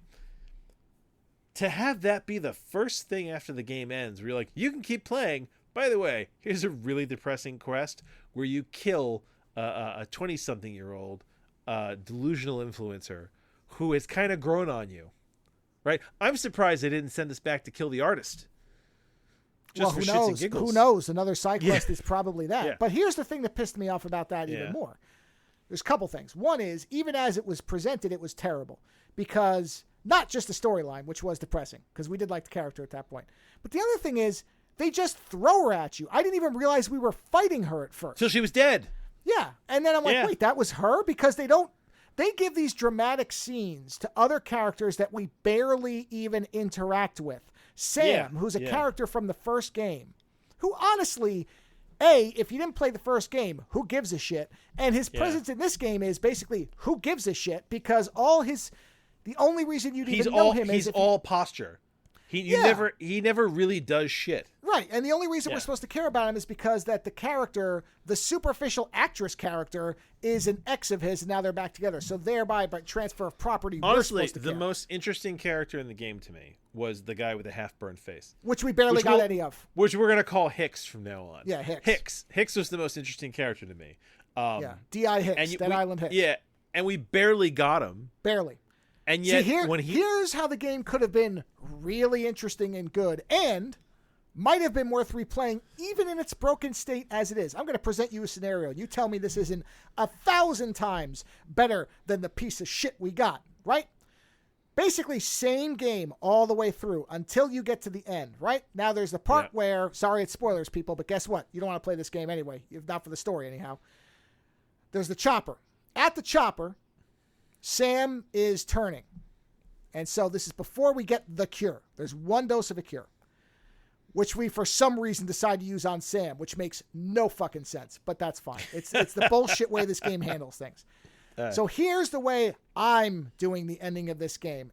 And this is not even re-architecting the whole game. Not really. So don't nobody tell me that it would have been, the development for that would have been, you're talking about No, fuck you, I'm not. I'm talking about redoing the last 5%. Same scenario happens with one exception. We go into the lab, we come out, we've got the one cure.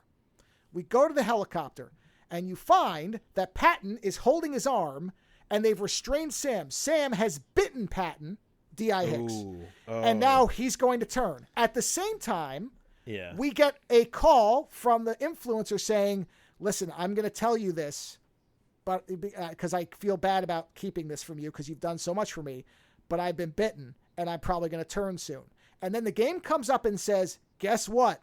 You can only save one person because you have one cure. Who's it going to be?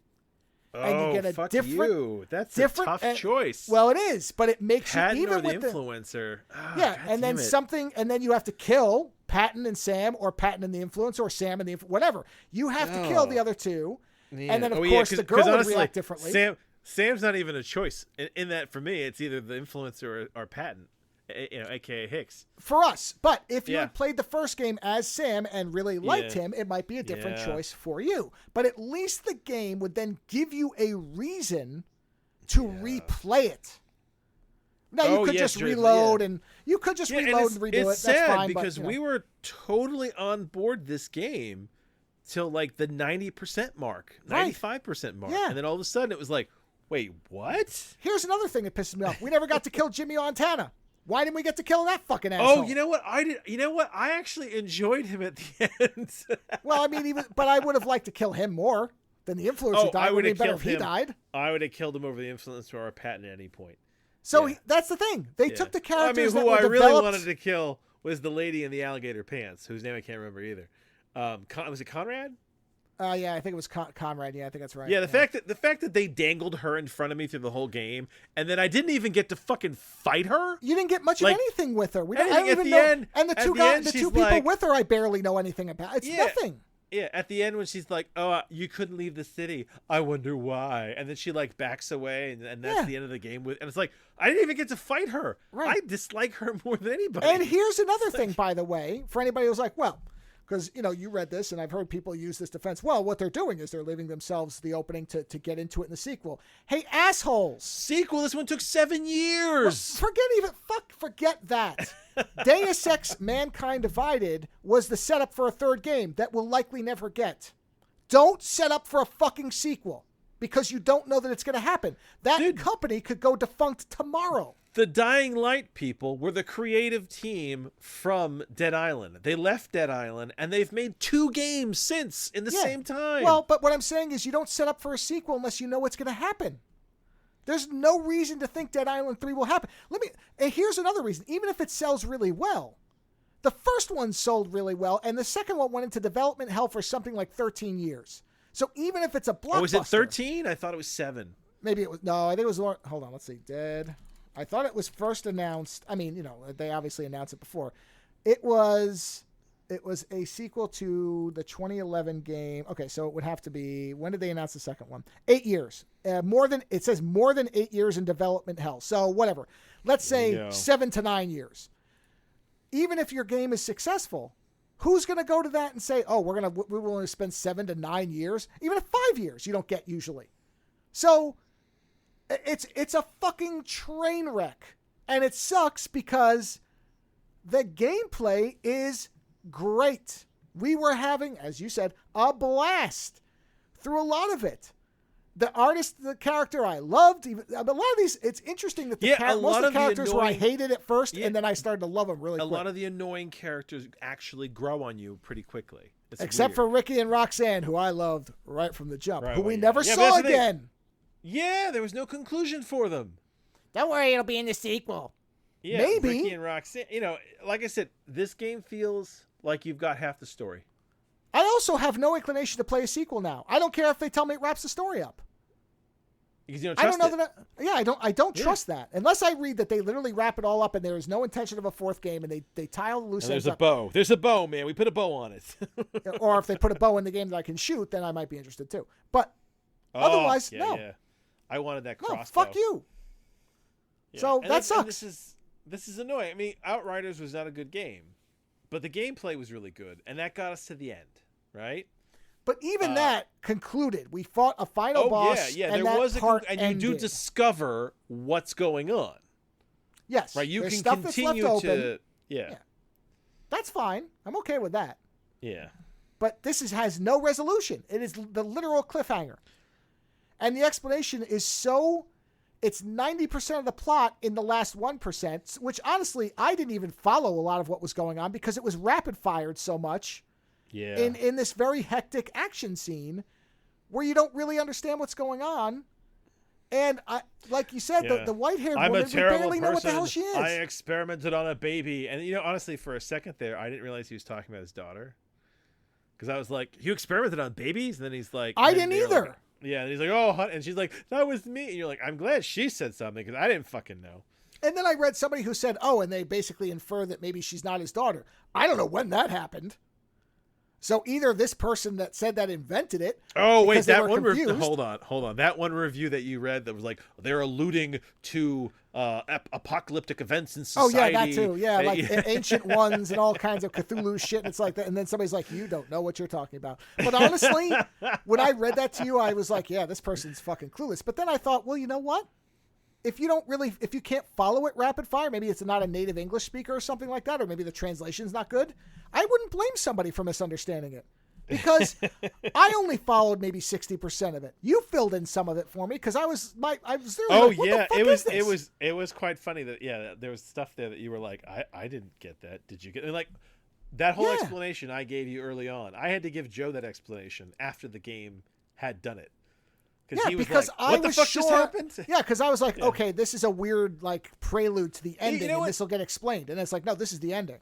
If you watch, like, eventually when Joe puts the video out, you can see that like Joe doesn't know what's going on, and I don't know what's going on.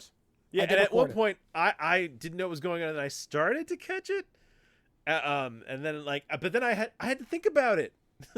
I will probably title that video "What the hell is going on." And like the weird thing is, so the Newmen aren't the bad guys, but Conrad's a bitch. Well, okay, no, I think I don't know, but the thing I was taking from that was that they are the bad guys, but she somehow thought that because we were one of them, that we would default to their side. That's what I think they're probably setting up, is the idea that, okay, they're evil, but they think that we're just going to side with them. I don't know that, because the whole thing is that they are... he didn't make them. They're a genetic abnormality that has happened. They're doing the Magneto thing with her. Yeah, that's what they're doing. They're doing the Magneto thing. Whereas he created the event because he was trying to find more Newman. Yeah. So he's Mr. Sinister and she's Magneto. That's what it is. Or he's Apocalypse. Whatever. It doesn't matter. Yeah. That's what they're gonna. That's the angle they're going to take. Rodriguez is Wolverine. Yeah, they're going to take the angle that at some way we're going to have to coexist. That's the actual future, because eventually humans will become. This is the solution to stop humans from just dying out. So once we can convince everybody to, get along, then it's the or we version cure of them. I mean, that's the other thing, right? Or it's the thing where we can either cure them or they can become Newmans, and everybody lives together and sings on Asteroid X. Kumbaya. Yeah. Right. But as presented, we have no idea, and there is no guarantee that story ever gets done. So what you have is a game with no ending. It's a piss poor ending is what it is. It's not even an ending. I'm sorry. It's not an ending. That ending gave you whiplash. It was so bad. Yes, because it isn't an ending. It was a fight scene and a little bit of exposition. That's it. I'm trying to think. There's a movie that we saw at some point. Actually, there's probably a few movies we've seen where where you're like, the ending is coming. The movie's got like 10 minutes to end it all, and you're like, how can they possibly do this? Well, you know what it is? This game is Matrix Reloaded, but with no guarantee of revolutions. Oh, there you go. Right? I mean, it's what it is. This is Matrix Reloaded, but you don't know, because at least those movies they made back to back. You knew you were getting a third one. You knew it. So whether you think it was a good final ending that's subjective, and that's up to you. But you got an ending. This is Matrix Reloaded. This is the bump, and nothing else. Yeah, and I'll be clear. I stand by my original review. I did enjoy the gameplay. I enjoyed where things were going. I liked it. And then it got, like, the second the whole Newman thing became the point of the story, it just kind of, like, it just went down the drain. And now you're sitting there going, what? No. My final review for this in my 5-minute was, if you don't care about story at all, buy it when it's $10. Oh, yeah. Do not pay full price for this thing, because you will feel ripped off. Zombies, and that's it? You just want to smash zombies for a while? Go ahead. But even then, do not pay full price. Do not. Because it is short. Because here's the thing. It's just like I said. No, hold on. I want to say this because I looked at the numbers after it was 25. We spent 25 hours on this game. Right. Yeah. Joe and I have spent 90 plus hours on Sniper Elite. Right. The newest one, right? We've replayed it multiple times. And we will probably play it again at some point, right? Yes. I have put 500 hours into Fallout 76. Joe's put 6 something. Yeah. Right? And Fallout 76 was a broken game. Yeah. And a lot of that is repetitive, but at least that game came in and said, yeah, we don't really have a story. You're going to have to make it up. So at least they were honest. Again, going back to my honesty. But they've released a lot of story stuff along the way. But we were playing it when there wasn't. We were playing it with no story. We played when there was nothing. And we had a fun time because we were aware of what we were getting into, and it was honest about it. I mean, it was it ended up not being what most people wanted, but that's a different thing than them lying and saying it's just going to be like the other ones. They've been trying to make it slowly into what people wanted, Yeah, they rehabilitated it to some degree. But it's like when you look at those time frames and you're like, yeah, like 25 hours and neither of us has any interest in going back. Right. It's like, well, that's... and you were like, well, that'd be okay if it was a good story, but it's not even a good story. Or in the scenario I laid out where, okay, there's different endings and you have to make a difficult decision. And you're like, okay, I want to actually see what leads up to the other one. Like, because maybe on a replay, we would make a different decision when we paid attention to the things that were associated to those characters. Yeah. Because there were things where Sam and her were talking, and I just disregarded them because I don't care. I got this whole sense that there was a whole thing going on between them, that at one point I thought they were going to turn on you. He was sick. Like, there was so much that they hinted at. This is like watching a movie where you feel like any of 100 things should be happening, and instead it just takes the safe road and goes to a very sort of like, what ending? Well, this again is, because there are parts where you can overhear people talking, right? So if there was a thing where you had to make a decision, I might say, yeah, let's replay it, but let's just stand near them and see what they're saying, because maybe there is stuff. I don't mind that it doesn't hit you in the head with it if it's environmental. That's an interesting way to do it if it actually matters. The problem is it's clear it doesn't matter. There's a single ending. And the worst part is that the game looks great. It looks great and it plays great. It's great. It's sunny. It works. Joe and I were never able to fall through the world. We tried. That's true. We didn't. Amazingly, we could not. But yeah, all that, and yet, the story once again is the big letdown. Yeah. And we even like the characters. Like, that's the thing, is that the characters that were most annoying grew on us. Which they did nothing with in most parts, or just killed off. We liked the characters we were playing. Like, they had enough personality. And you know what? There was a point in the game where we both said at different points that we would play this game again as different characters just to see how they interacted with people. Yeah. So you see, they had everything going for them. And then they were just like, we're going to give you part of a game. Yeah. I feel like I paid full price for half a game. You paid full price for a quarter of a game. Oh, you're saying quarter. Okay. Yeah. Even worse. Yeah, you're angrier than I am. And now Joe and I are left in the inevitable position we often find ourselves in. The fuck are we going to play next? Yeah, well, yeah, I keep saying, I sent you a video. Baldur's Gate 3 sounds like it is another Wasteland type. Yeah, and and bit of a apparently learning the people, curve to it, though. The people who made Wasteland were bought by Microsoft, so their Yeah, next so game we're is never going to be playing- on Xbox only. Do you Yeah. know what my wife said to me when I told her that? Yeah. Like, I love her kind of directness. She goes, "So when are you buying an Xbox?" And I was No, like, "Oh God." no, I was like, no. "No." I was like, No. "We don't need a whole other console." I stand by the No. whole. I don't want two consoles. No, She bought me an Xbox. I completely Remember she- agree. Remember when she bought me an Xbox and I made her return it? Yeah, no, I agree. I don't care. I know it's Fallout's going to be on there too only. There's no more Fallout now because Fallout's part of Bethesda. And that's owned by Microsoft. Yes, They're Fallout's done. Only on Xbox? Only on Xbox or the computer. So fuck I'll that. play it on. Yeah, don't start me. It'll be 2 more hours. So, but I am not buying. I am not buying a fucking man. Xbox. No chance. And listen, it's not that I think Xboxes are inferior. Let me just, in my opinion, it's that I have a PS5. I bought a PS5. I don't. It's the same way. Like, I don't need two cars. I have a car that does everything I need it to do. I don't need two consoles. You know, and when they do these exclusives, they're basically just doing it to be like, haha, you have a PS5. Yeah, But and now I you don't have to buy excuse an that on Xbox. It's Sony's like, side either. I don't think it's right that there's no God of War on Xbox or Spider-Man. I think that's stupid. It's fucking stupid. yeah, they're basically Why just you would stabbing do each that, other. I don't understand. It does Yeah. not. You could make more money by having two platforms. It's fucking stupid. And I'm not saying that either to say Xbox is inferior. I am saying their controller is. That thing's a piece of shit. I don't know how people can hold that in their fucking hands and not develop carpal tunnel It in is- 15 it is. fucking minutes. It is pretty fat. I'll give you that.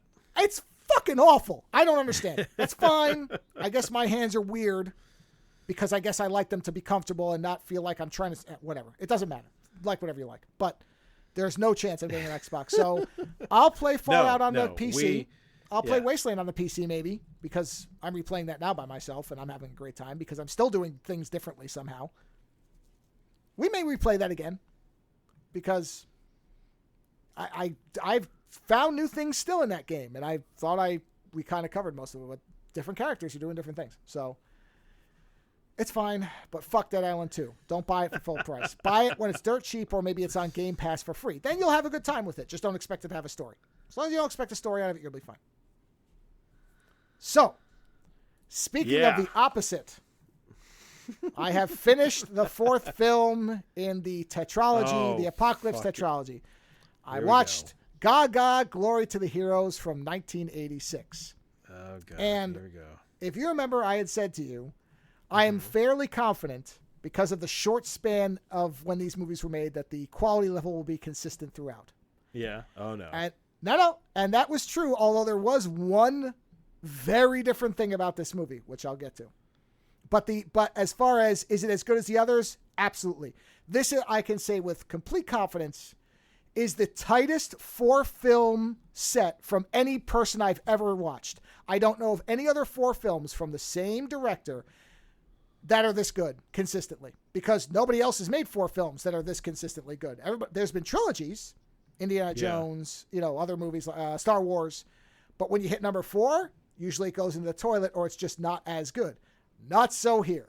So Gaga, Glory to the Heroes, the basic setup is, and I read this a little bit in the last show or the one before. So we start off and we are on what we are told.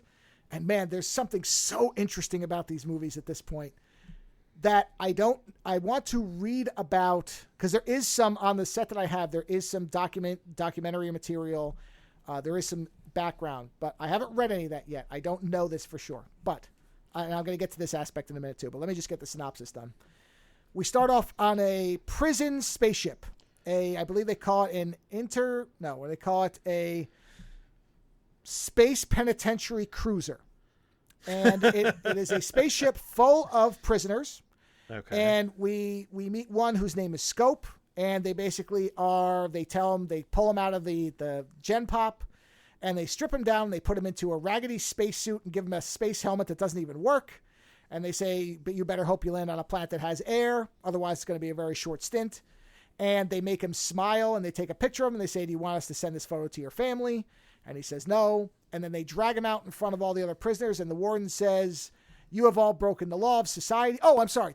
This is important. I forgot. There's one. I didn't get too far. I forgot. There's an opening crawl that says that life on Earth is so idyllic that nobody wants to go into space because why take a risk? They're happy on Earth and everything is fine. So there's no more space exploration. And so the only way that there can be any space exploration is to make prisoners go. Oh, make prisoners do it. Okay. Right. Then we cut to the intergalactic cruiser. And so they drag him out, and the warden of the spaceship says, you have broken the law, but society in its infinite mercy is allowing you to regain your honor by allowing you to go out and be a heroic space astronaut. And so we will send you out. Here is one of your own who is very happy to be doing this. And he's just like standing there dead-eyed, but they're like, look how thrilled he is. He's going to go out and he will celebrate and spread the glory of the human race and Earth. And if he is able to survive a month, then he will come back and he will regain his honorable place among society. And so they shove him, they bring him into a room and they're like, okay, here's what it is. He's like, the main guard says, you have to plant this flag on the surface of the planet. They say, whatever else you do, make sure you plant this. And if you survive for a month, then you get back in the capsule and it'll bring you back here. And then they take him and they shove him into this capsule. And the capsule powers up and there's a computer, an onboard computer that's kind of like a mother from Alien. And it says, okay, select from one of 4 personalities. And the first 3 are basically the warden, the guard, and I think the prison chaplain. And then the 4th one is a woman. And so he says, oh, I'll take number 4. And the computer says, oh, just like everybody else, you picked number 4. We thought maybe you'd be more original. But that's fine. Okay, here we go. And it takes off. And it lands. Well, okay, to be fair, if you're a male in a space prison, I know. Which of those are you going to pick? I I'd rather have a soothing female voice.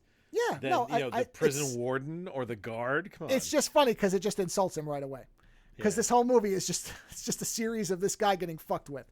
So he lands on the planet and he gets out and he's wearing the space helmet and immediately a normal Earth car, which looks like, a Buick or something, pulls up and a human being gets out, a normal guy, and runs up to him and opens the helmet and says, oh no, you can breathe. And he says, well, where am I? And he says, oh, you're on Australia-458. And he's just he's very over-enthusiastic, and he's like, I'm here to do whatever. How did the humans get there if these humans are exploring? Well, we're going to get to some of the stuff. Sorry. All right, go ahead. So I'm taking you through the story because, we'll get to that, and then we get into the interpretation part, which is always the fun part with these movies. So this guy is very over-enthusiastic, and he's like, oh, we've got you some great accommodations, and, if you want women or food or wine or anything, you are a hero, you are celebrated, and we're so happy you're here, and, let me bring you to here. And he's suffocatingly friendly. And they get in the car, and there's a girl in the car, and he's like, here is your first woman, and her name is Once, O-N-C-E.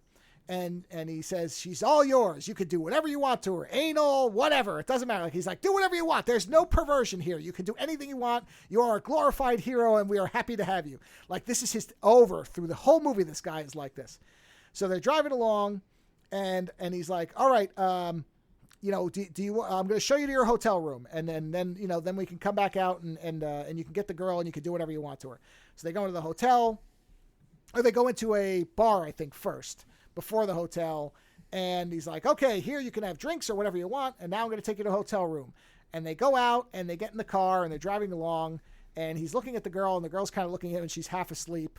And they get to the hotel room, and he brings him in, and he shows her, he brings him to the room, and he's like, okay, the woman there is like, oh, welcome, hero. We're so happy to have you.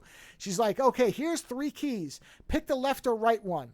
And he says, well, why can't I pick the middle one? And she says, oh, you're just being funny. Pick the left or right one. Here, you can have the right one. There's something with the middle, which I have a kind of idea about, but we'll get to that. Because there's an ongoing joke throughout the movie about the middle one, which I'll get to when they get to it. But there's something about the middle one. Like the middle road or something like that? Like the middle choice whenever there is one. Because later when they get to the impaling stakes, he asks about the middle one. And they laugh at him and say, the impaling stakes. The rectal piercing stakes specifically, but we'll get to that. So He's like, okay, I'll take the one on the right. And he goes in and the room's a fucking dump. And they're like, isn't it beautiful? We only the best for the heroes here. And everything is just a dump. Everything's run down. It's all, it looks like it's falling apart, but they're acting like everything is great. They're like, yep, we're very happy here and we're so happy to have you and you get to enjoy our wonderful society and we're all just delighted that you're here. And it's this very strange, are they aware? Is this a put on? Like there's all this, what is going on here? Is this a planet where they think this is a good life type of thing? Or is, whatever. So then he goes back out to the car and the girl's gone. And he says, where's the girl? And the guy says, oh, there's a curfew. Underage women have to go home, at night. They can't be out. So basically you're meant to think that I don't know what underage counts for. I don't know what Polish age stuff is. She was young. Yep, got it. Yeah. Right. And she looked young, but she didn't look that young. She looked to me to be in her 20s, which I looked it up and the actress was 24. So I'm like, okay, that's what she looked like to me. But again, I have a theory on that that'll come later. So then he's like, oh, okay. And he's like, well, how do I find out where she lives? He's like, oh, don't worry about that. There are whores aplenty here for you. We can get you women. Don't worry about it. He's like, yeah, but I liked her. He's like, okay, well, you're going to have to go and talk to, like, I guess the planetary pimp or whatever for the area. He's like, well, Al is the boss. So if you want to talk to him, go talk to Al. So he goes and he finds Al and, he's like, where's the girl? And Al's like, oh, there's plenty of women. Don't worry about it. I'll find her for you. And he goes back out and now there's a different woman in his car, an older woman. And, she's like, hey, you want to fuck me in the ass? You want to fuck me in the face? What do you want to do? Like literally she's throwing herself at him. She's like, heroes are allowed to do whatever they want. I'm here. We could do it in the car. We could do it somewhere else. And he's like, yeah, I don't. Do you want to do it in a plane? Would you like to do it in a train? Right, exactly. And then eventually he basically kicks her out of the car and she gets all pissed off and she's like, oh, all you heroes want is young pussy. And, you think that she's so much better. She doesn't know what she's doing. Fuck you. And she's just going on this rant. And so, Jesus. And then it's fucking mania. It's lunatic shit. I mean, the whole movie is just this most bizarre kind of like bizarro world thing. Yeah. So then he takes him, the guy, what is the guy's name? I don't remember what the enthusiastic guy. So I'll just call him, Mr. Chauffeur. Mr. Chauffeur takes him to a place and says, okay, we have some clothes for you to wear in your locker. Your locker's number is 451, which I don't know if that's supposed to be a Fahrenheit 451 reference or what. Hard to say. With these movies, it probably is. So he goes in and he opens up 451 in this locker room that looks like it's left over from a bomb that went off. Like everything is decrepit and dusty and murky and dingy. Like it's just it's a wreck. And he goes in, he opens it up and it's this awful, what looks like a 1960s Vegas, like male, like impersonator outfit with all glitter and shit. And he just looks at it and he's disgusted and he puts it away. And he sees the locker next to it is open and it's got like a jacket and some normal shoes. So he takes that stuff. And then he happens to see that locker 450, like the door is swinging a little bit. So he opens it and immediately an arm flies out and starts choking him. And he's like wrestling with it. And then the arm just comes off and there's half of a torso in the locker. And then he throws the arm down. The arm is kind of moving a little bit while it's ripped off. And I don't know what the fuck that was supposed to be, but it happens. So then he leaves. And I honestly, I'm like, what the fuck is this? And it's never explained. So I don't even know what it was supposed to be. I'm sure there's a metaphor for it that I'm not getting because I didn't live in Poland during communism. That's fine. It doesn't matter because this is the most probably Lynchian of all of them with just weird shit happening. So then he goes and he finds out where Once lives and he gets her and he says, and she's like, well, do you want to do it in the car? And he's like, no, I don't really want to do it in the car. Why? Do you like having sex in the car? And she's like, no, I hate having sex in the car because there's all these knobs. But most of the heroes who show up, they just want to do it right away. They're not thinking about, what I care about. Right? So he's like, all right, heroes. Well, because he's certainly not the first one. No, this is not new. This has happened over and over because they talk about the fact that, well, if you survive, nobody ever has. But if you do, then you can get back on the ship and go. So he says, all right, well, where do you want to go? And she says, well, we can go back to my place. And he's like, okay, that's fine. She's like, I don't usually take guys back to my place, but I like you because you seem to actually be a normal person. He's like, okay, well, are you hungry? And she's like, sure. And he says, well, where can I get food? And she's like, okay, well, there's a restaurant right there. So he stops and he gets out and he goes to go in, and this is the next day, so I should have pointed out. So he goes into this dingy So room, they've sleeps. now had sex, is what you're saying. No, they haven't had sex yet. No. There's a big thing around that. I'll get to that. So no, Okay. so now he finds her the next day because now it's during the daytime, and apparently, even though it's never daytime, we never see daylight in this movie at all. It's always night.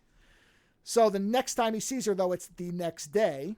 Yeah. Or whatever, because if it's an alien planet, then I guess maybe they just don't have a lot of daylight. Who knows?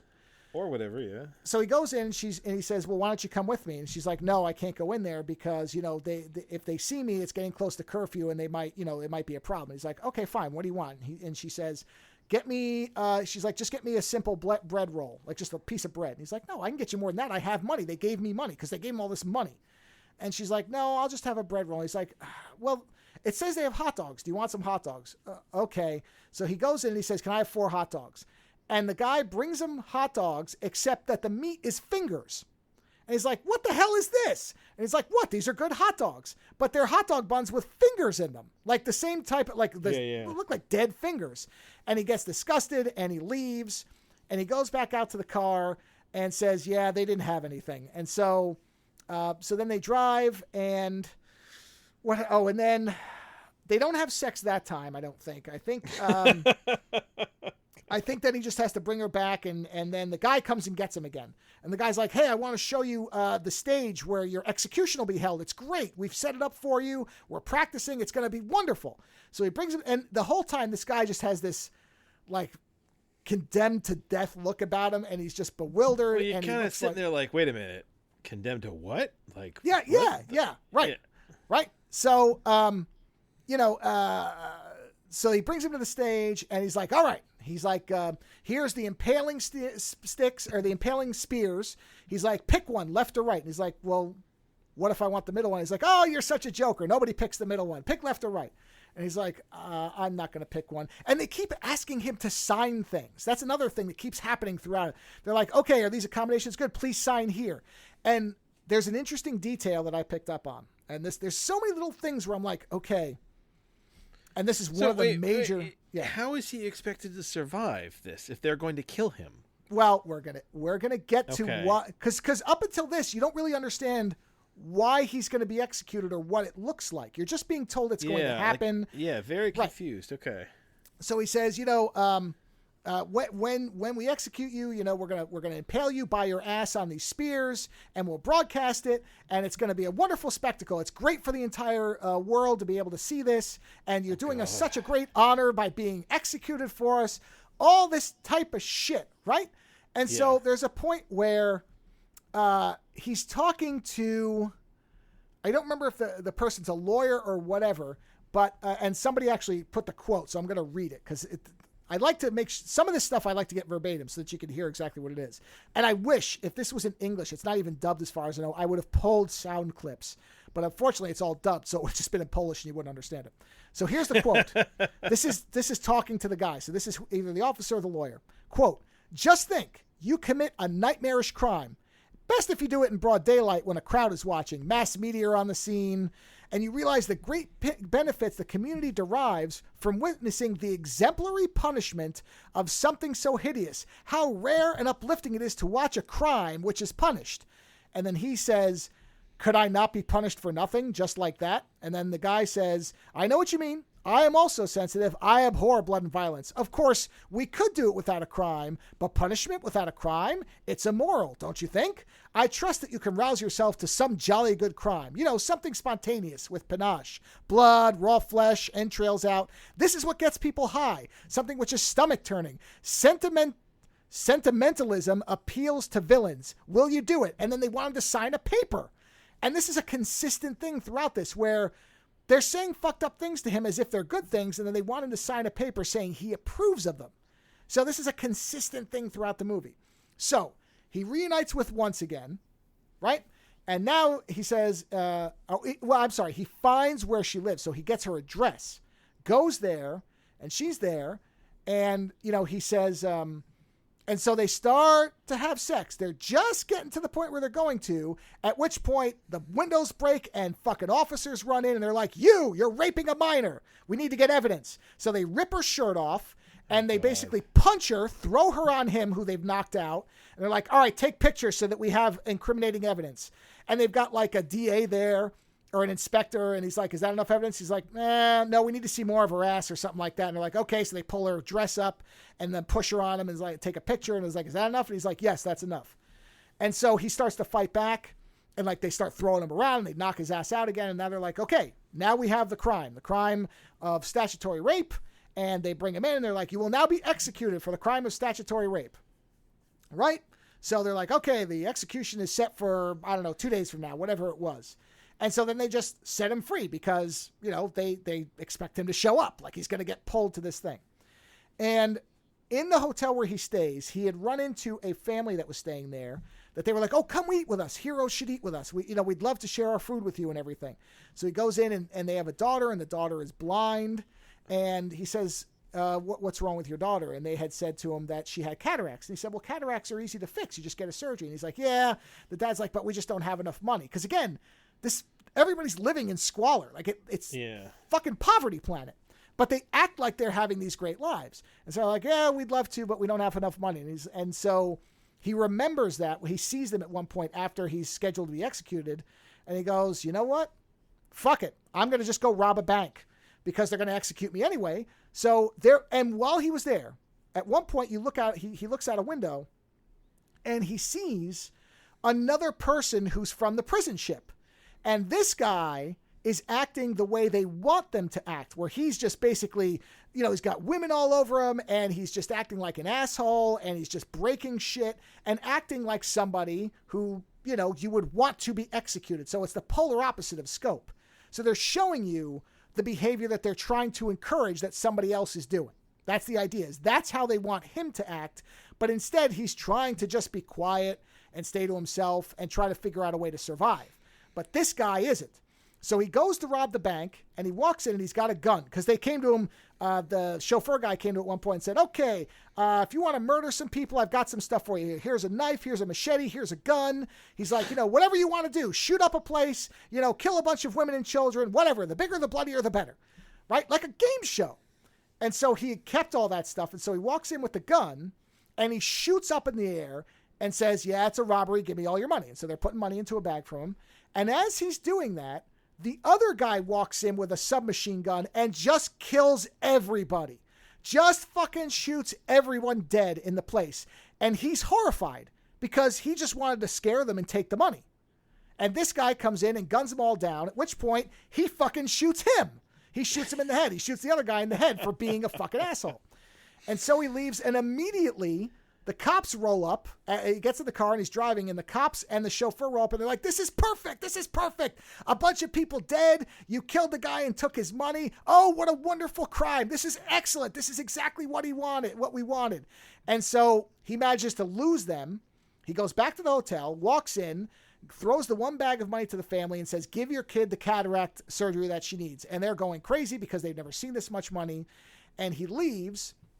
And then he goes and he finds the pimp and he says, I want you to give me once. I want her. And the guy's like, well, you're going to have to pay for it. And he's like, well, I've got the money for it. And he's like, all right, well, then I'll meet you. I want 2 bags of money, which now he only has 1. He's like, I want 2 bags of money and you can have it. He's like, okay, meet me here. I'll bring the money.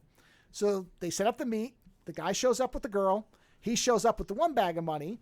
And he's like, that's not enough. And he's like, well, it's that or I'm going to kill you. So I think you should take the money and get the fuck out of here. And so he gives the pimp the one thing. He takes the girl and they start to run. They're in the car and they're going, right? And so they get to the ship because the ship is still there. So he's like, all right, get in. We're going to get out. It'll only leave after a certain period, right? Yeah. So they get in and the computer says, did you plant the flag? And he says, yes. Now I want to leave. And they're like, and the computer says, well, you can't leave yet. At which point she, the girl, grabs, I don't know, a pipe or something and starts smashing different computer screens and is like, get us the fuck off this planet. And the computer, I guess, is scared. So it's like, all right. We'll get you back. We'll bring you back to Earth.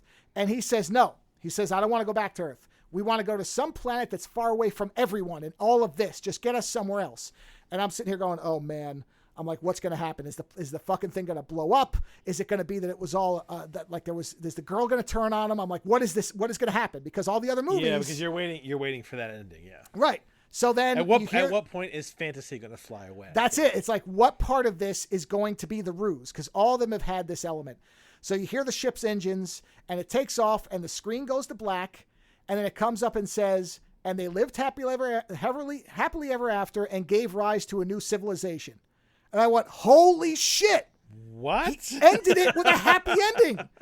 The whole setup was for me to think it was going to be a fake out, and it's a happy ending to 4 movies of misery. So these two, of all the movies, these two, the guy and an underage prostitute, get away and start a new world together. Which I was like, fuck shit, man. This whole time I've been like, what's the fake out? And the fake out was that there's no fake out. It's fucking awesome. Well, it's basically he ended with, hey, guess what? There is hope. Yeah. After fucking 3 and 7/10 of a movie of misery. When did this movie come out? Did this come out 86. before the wall came down? I think so. Yeah, I think so. I'm pretty sure it was. Okay. Yeah, I think. I don't know. When did the wall? Well, actually, wait a minute. Now that you say that, Berlin Wall. When did the wall come down? The wall came down 89, so it was before. But you know what? When did communism end in Poland? Maybe those are not connected. Communism in Poland. Let's see. Does it say from when? Hold on. I'm looking. 39, 50, post-Stalin. 89, it says here. Oh, wait a minute. Gorbachev became the new secretary of the USSR in 85 and introduced reforms. So maybe this was a response to the new. Maybe that was it. Maybe there was the hope because Gorbachev became the general secretary the year before. Maybe that is it. That could be. I'm just, spitballing here. Now, here's the interesting part of this thing. Yeah. Because this is for me, and like I said, I have not read or seen anything of the intent, but there's a couple of interesting things in this that make me wonder if any of it is to be believed outside of the ending. And even the ending, depending on how you look at it, might. Well, the ending doesn't show you, as the other movies did, that there's anything to suggest that it's not true, that they didn't actually lift off and go somewhere else. Okay. But here's a thing that I noticed. And again, this could simply be because these are low-budget films, or it could be intentional. You see him sign he has to sign a document on the space cruiser before he gets put into the capsule. And he uses a pencil that's broken in a very specific way. Like there's this big jutting fragment of it that it's very hard to miss. Like you see it. That same pencil is used every time he signs anything anywhere. It's the same pencil. The place is named Australia 458. There's a human car. There's human beings. Things are in English. They have Coca-Cola. Did he actually go to Earth? Is the whole thing about the idyllic Earth a lie? Is it actually a dystopia? Hold on. And is it are they told it's idyllic, but the only reason that the people there think it's idyllic is because they see prisoners being punished. Get executed. If the whole idea is that it's the what do you call it? Not the facade. The fantasy of justice makes people feel like they're living in an ideal culture. Correct. I don't know. Because that pencil, I mean, that could be because the budget was low, but I can't imagine they couldn't find more than one pencil. Someone had to note. I noticed it. I mean, it's the same pencil. It feels like the director does everything on purpose. Well, that's what I'm saying. So, and the idea that they keep saying how great the planet is when it's a fucking shithole. I mean, it's miserable, and they keep telling him it's great.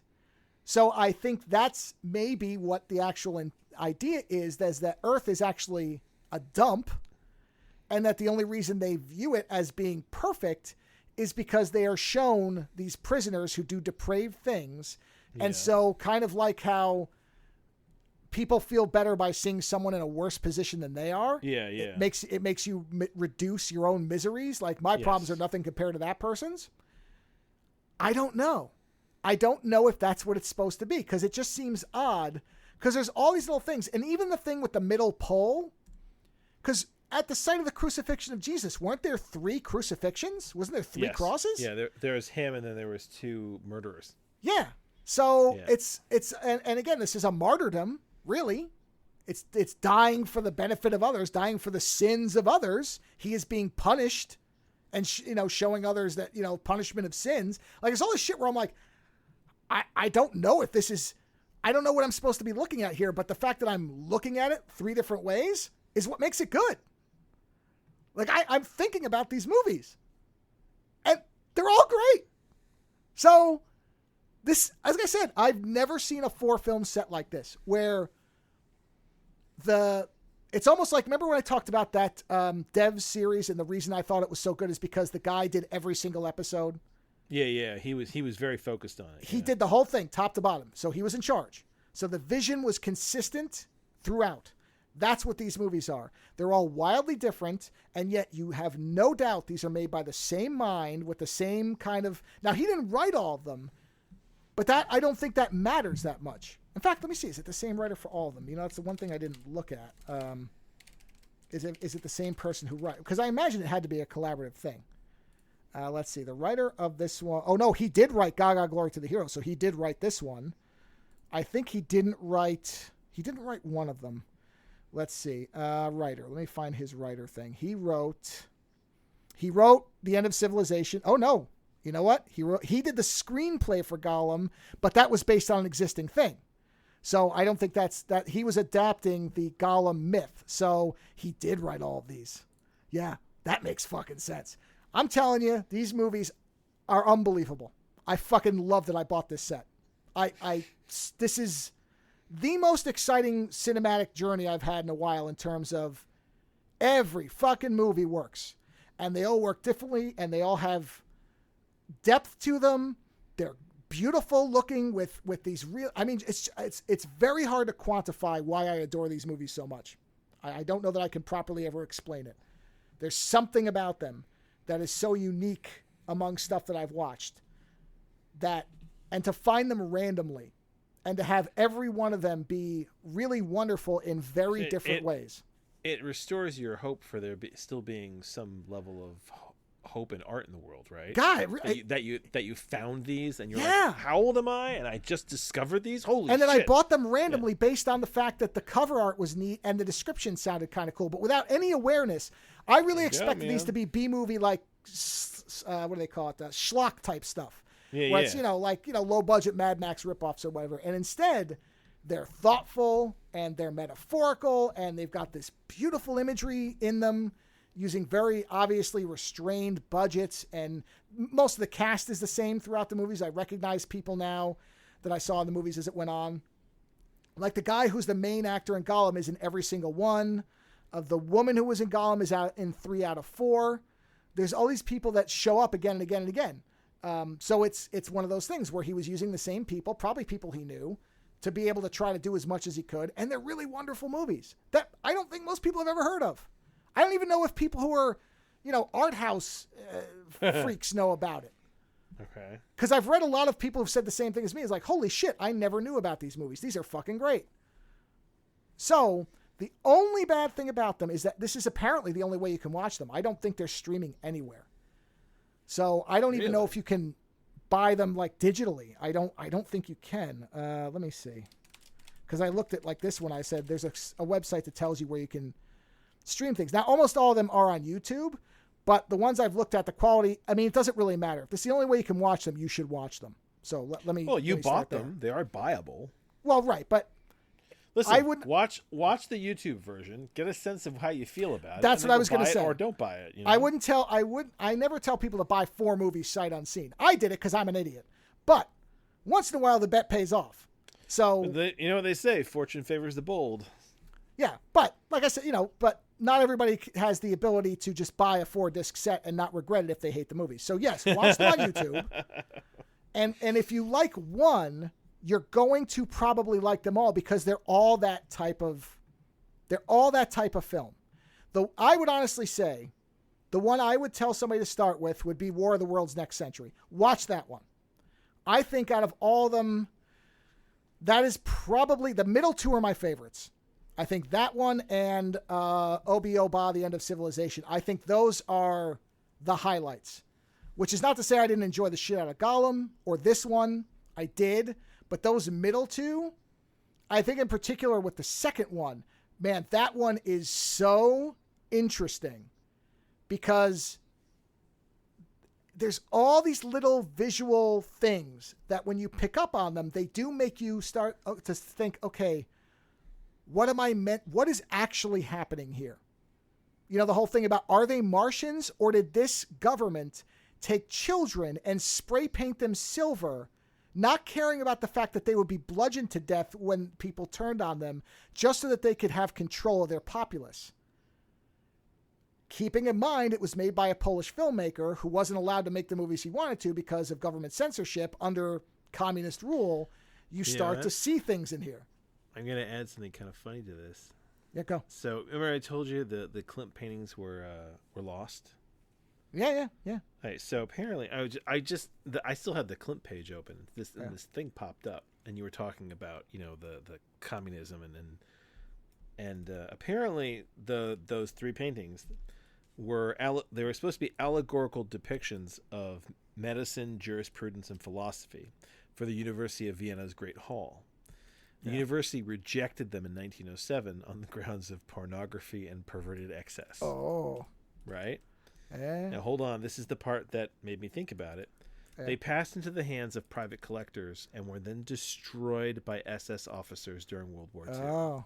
So they weren't lost. They were destroyed specifically by the SS. Sure.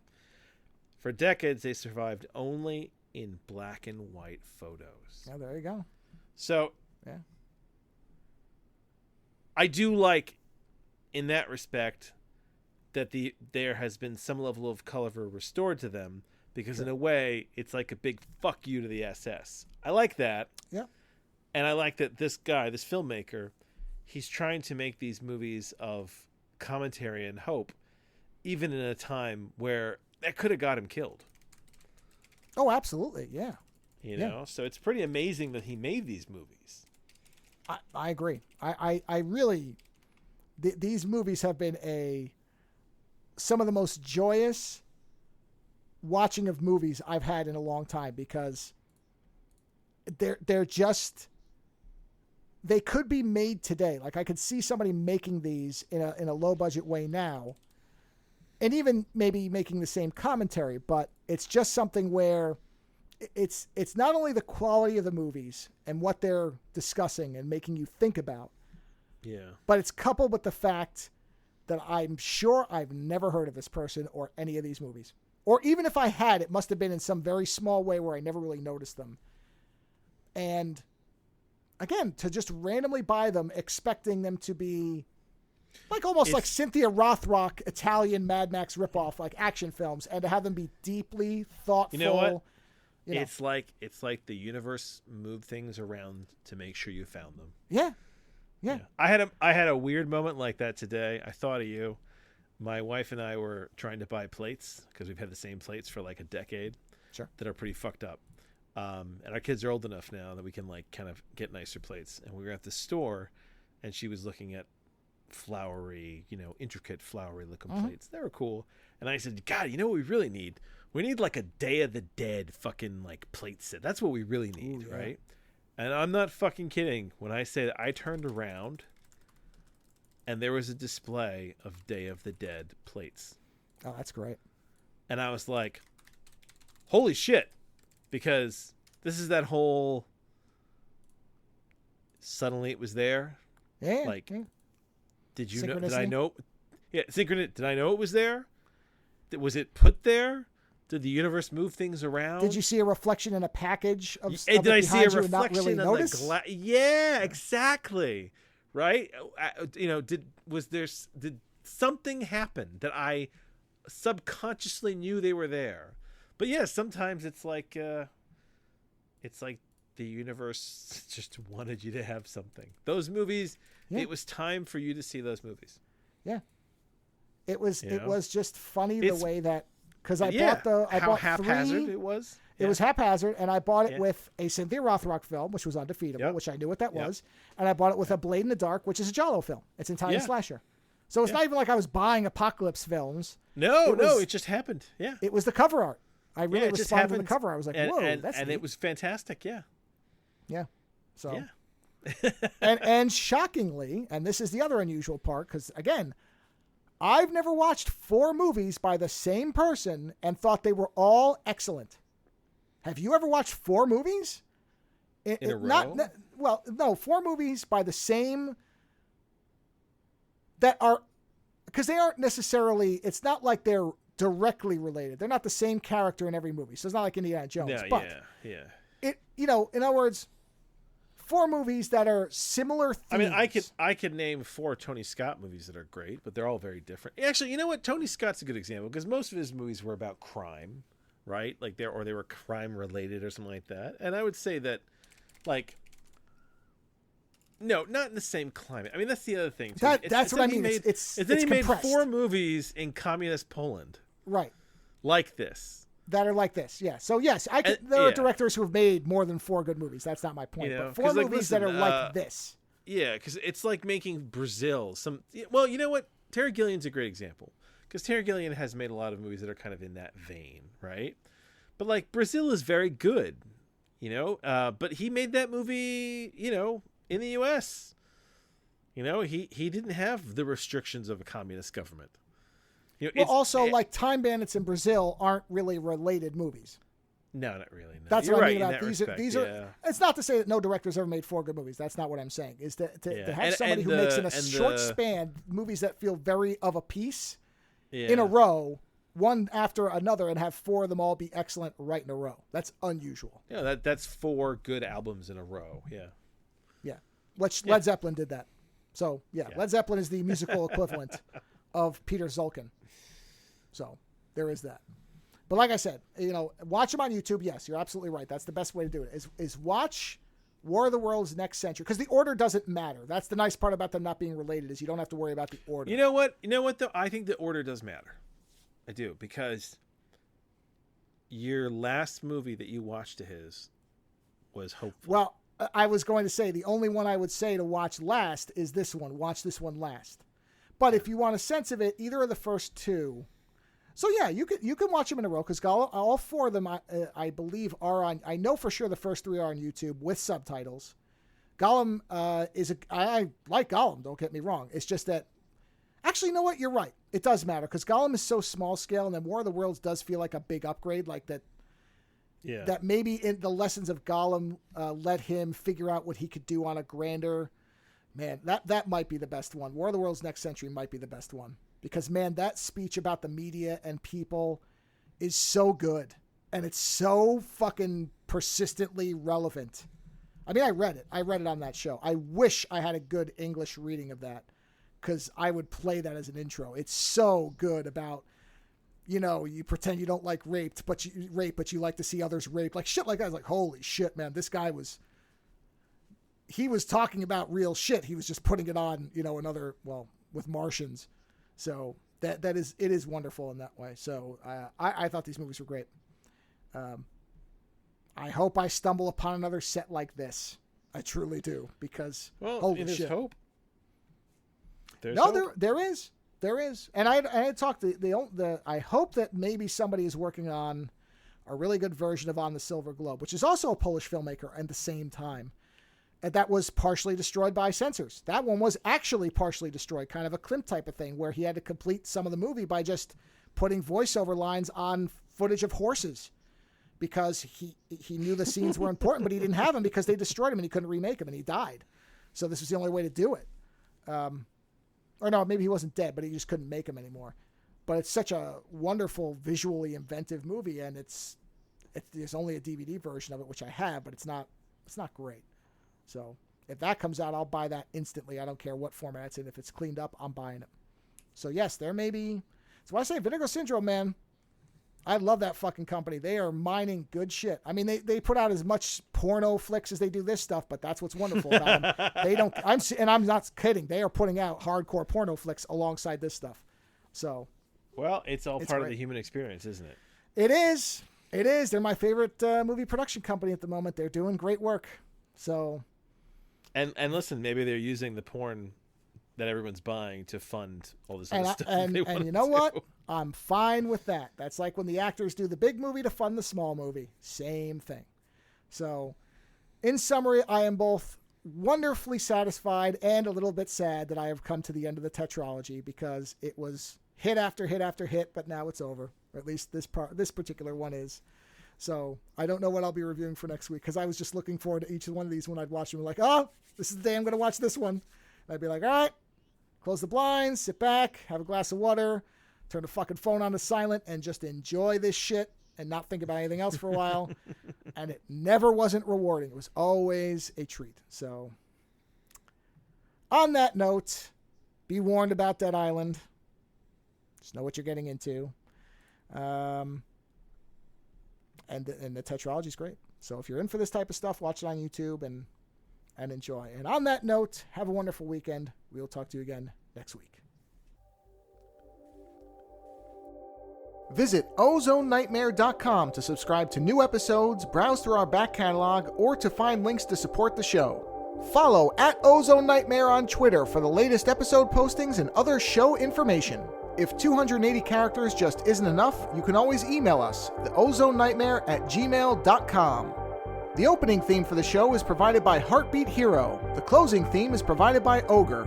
Please visit and support these artists using the links in the show notes for each episode.